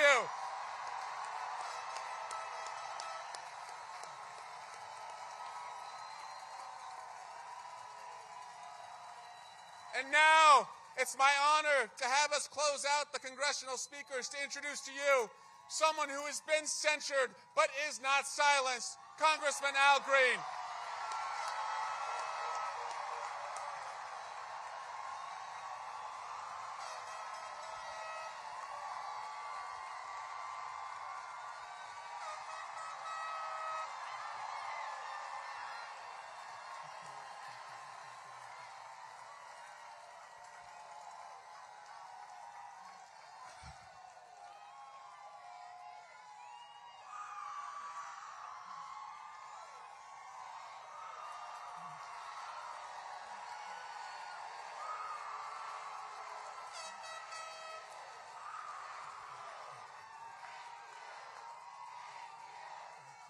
Thank you. Thank you. Thank you. Thank you. Thank you. Thank you. Thank you. Thank you. Thank you. Thank you. You touched my heart. Thank you. Thank you. Thank you. Thank you. I am proud to be here today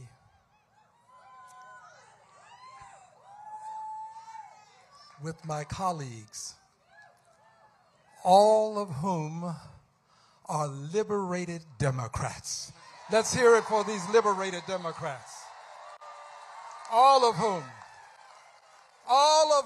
are unbought, unbossed, and unafraid.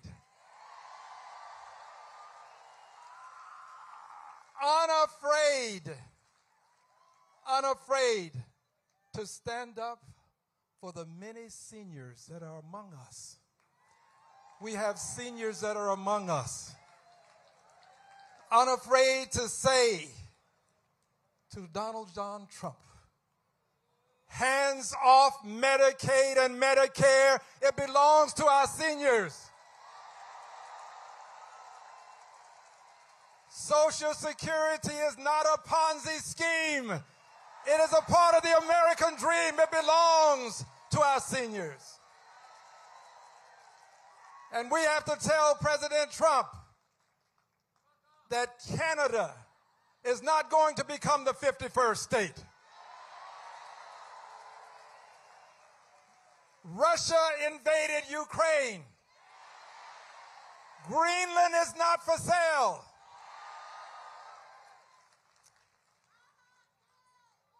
And he also needs to know, dear friends, that Gaza is not going to become a resort. Gaza is not going to become a resort. There must be a home for the Palestinian people.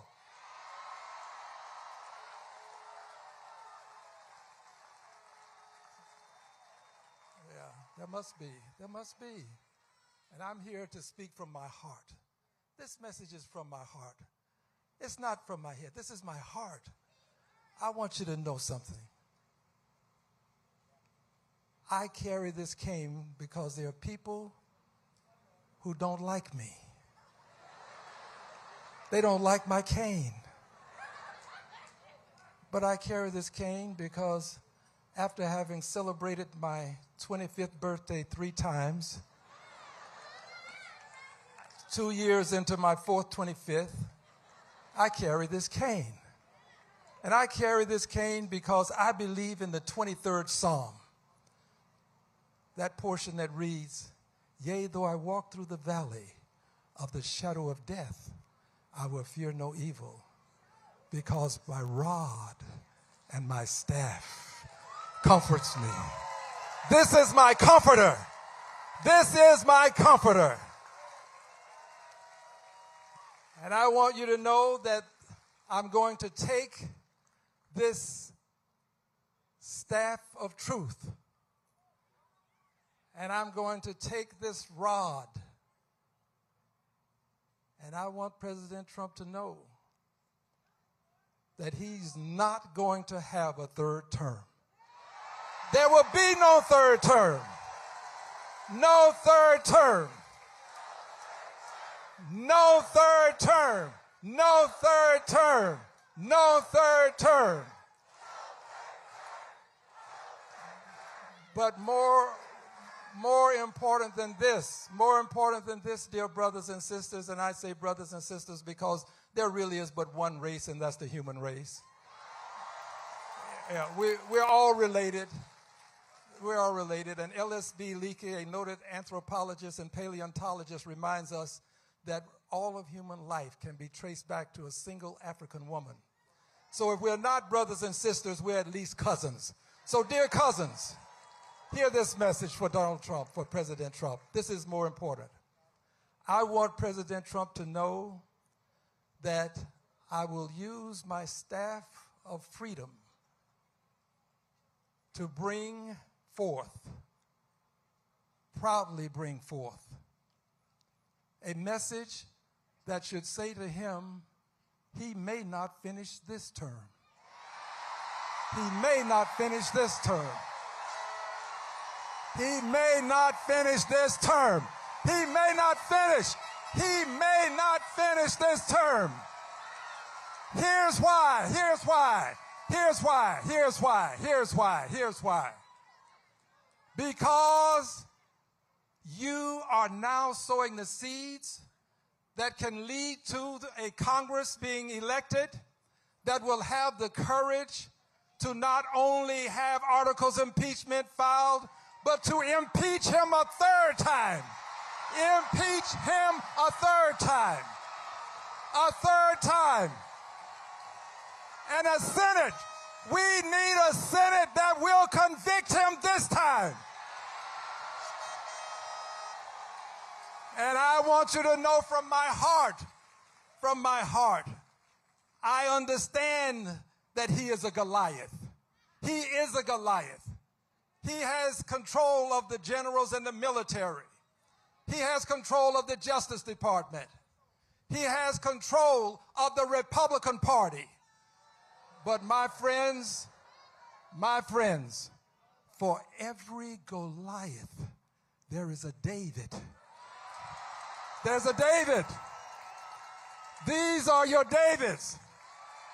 There's a David. And I want you to know, Mr. President, this David is going to bring articles of impeachment against you within the next 30 days. Within the next 30 days. I'm bringing articles of impeachment. I'm coming for you, Mr. President. This David is coming for you. You don't deserve the office you hold. You can't be entrusted with liberty and justice for all. You can't be entrusted with government of the people, by the people, for the people. I'm coming for you. I'm your David. God bless you.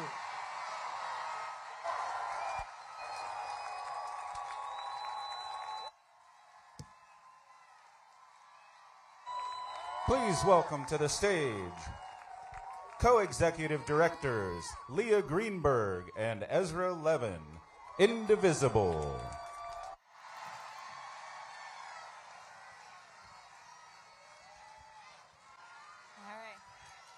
Hi, everyone. It's good to be here with you today. Thank you. Thank you. Oh, my gosh. Thank you. I'm Leah Greenberg. I'm the co-executive director of Indivisible. I'm Ezra. I'm married to Leah. I'm also co-executive director. We represent a movement of thousands of local indivisible groups around the country. People who decided that politics and our democracy are too important to be left up to the politicians who raised their hand and said, I got to do something. And if that sounds like you, I bet there's a group near you that could use a few new organizers. Now, I want to be so clear about why we are here today. Over the last 3 months, Donald Trump has handed the federal government, the awesome powers of the federal government, over to the richest man in the world. And the richest man in the world has decided that you don't deserve clean drinking water. The richest man in the world has decided that your kids don't deserve good schools and special education. The richest man in the world has decided that our veterans don't deserve services, and your grandma does not deserve fuel to heat her home. The richest man in the world's coming for our Medicare and our Social Security. The richest man in the world is firing the people who protect our workers' rights, who protect our civil rights, who protect our public lands and national parks, who research the cancer and the Alzheimer's and the diabetes cures that we and our loved ones depend on. And they're doing it all. They are doing this all so that they can fund their next round of giveaways to their fellow billionaire buddies. So that Donald Trump and Jeff Bezos and Elon Musk can have another yacht and another fat tax cut. And they know that this is not popular. They know that the vast majority of Americans do not want this. That is why they are attacking our democracy to cement their own power. They are attacking our freedom to vote. They are taking kids off the streets, students off the streets for their social media posts. They're imprisoning innocent fathers in a foreign prison. They're doing all of this.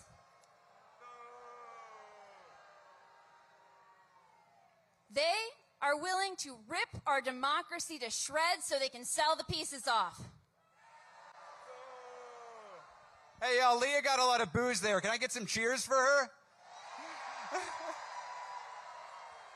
Okay, so look, what are we going to do about it? What are we going to do about it? You know, there are some Democratic leaders out there who say the smart strategy is to roll over and play dead. Should we roll over and play dead? Look around, y'all. The institutions that should be upholding our democracy, they are rolling over and playing dead. I got a list. I'm going to name some names. Collaborators like law firms with Paul Weiss. Capitulators in legacy media institutions like the Washington Post and the LA Times. Craving universities like Columbia. Kleptocratic businesses like Amazon and Facebook. Look, when institutions that are supposed to uphold our democratic norms fail and fall, it's up to the people to step up. Are we going to step up? Are we stepping up? Hey, are we stepping up? You bet your ass we are. You know why? You know why? Because as much as Musk, as much as Trump, as much as congressional Republicans want us to think that they're in control, that they're all powerful, are they all powerful? Here, let me ask you something. I believe that America is a constitutional republic. Is that right? What are the ideal number of kings in a constitutional republic? How many kings? How many kings?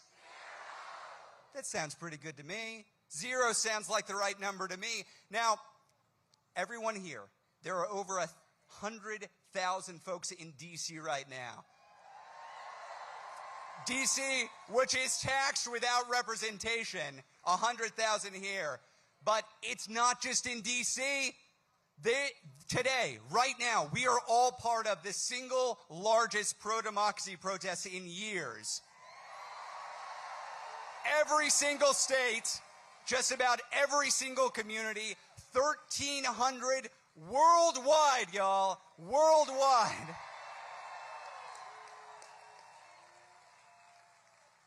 Now, look, this is incredible. This display of people power is absolutely incredible. It is not the end point in the fight against the fascist attack on our democracy. It's not the end point. It could be an inflection point.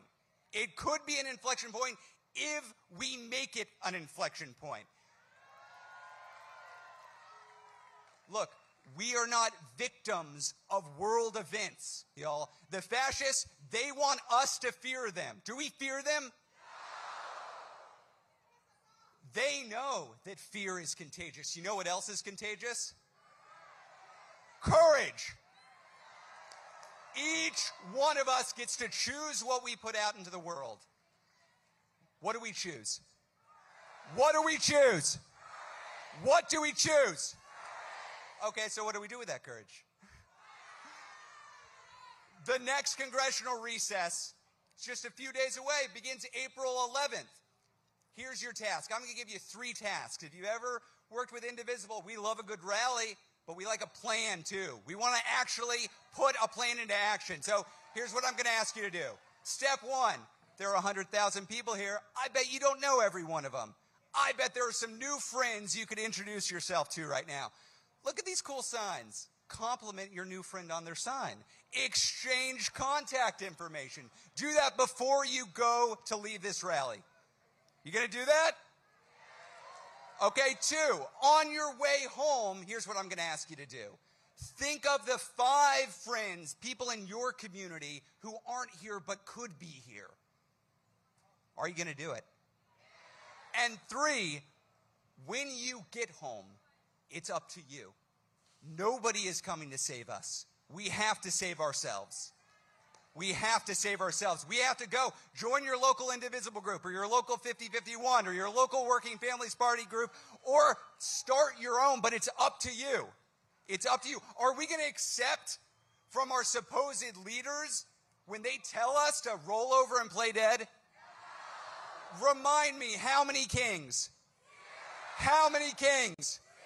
How many kings? Damn straight. Okay, now let's go back home and organize the protest. This one's over.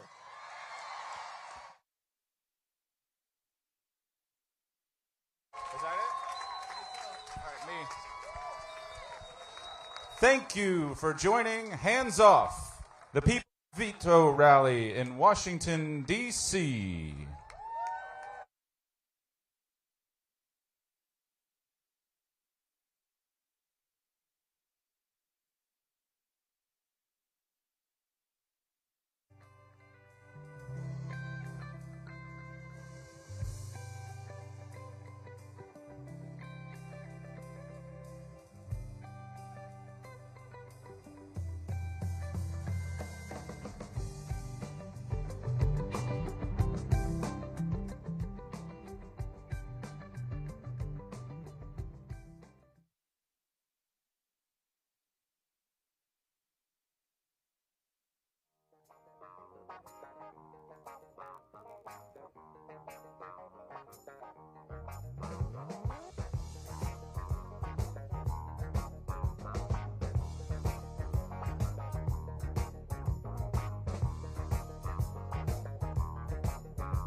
People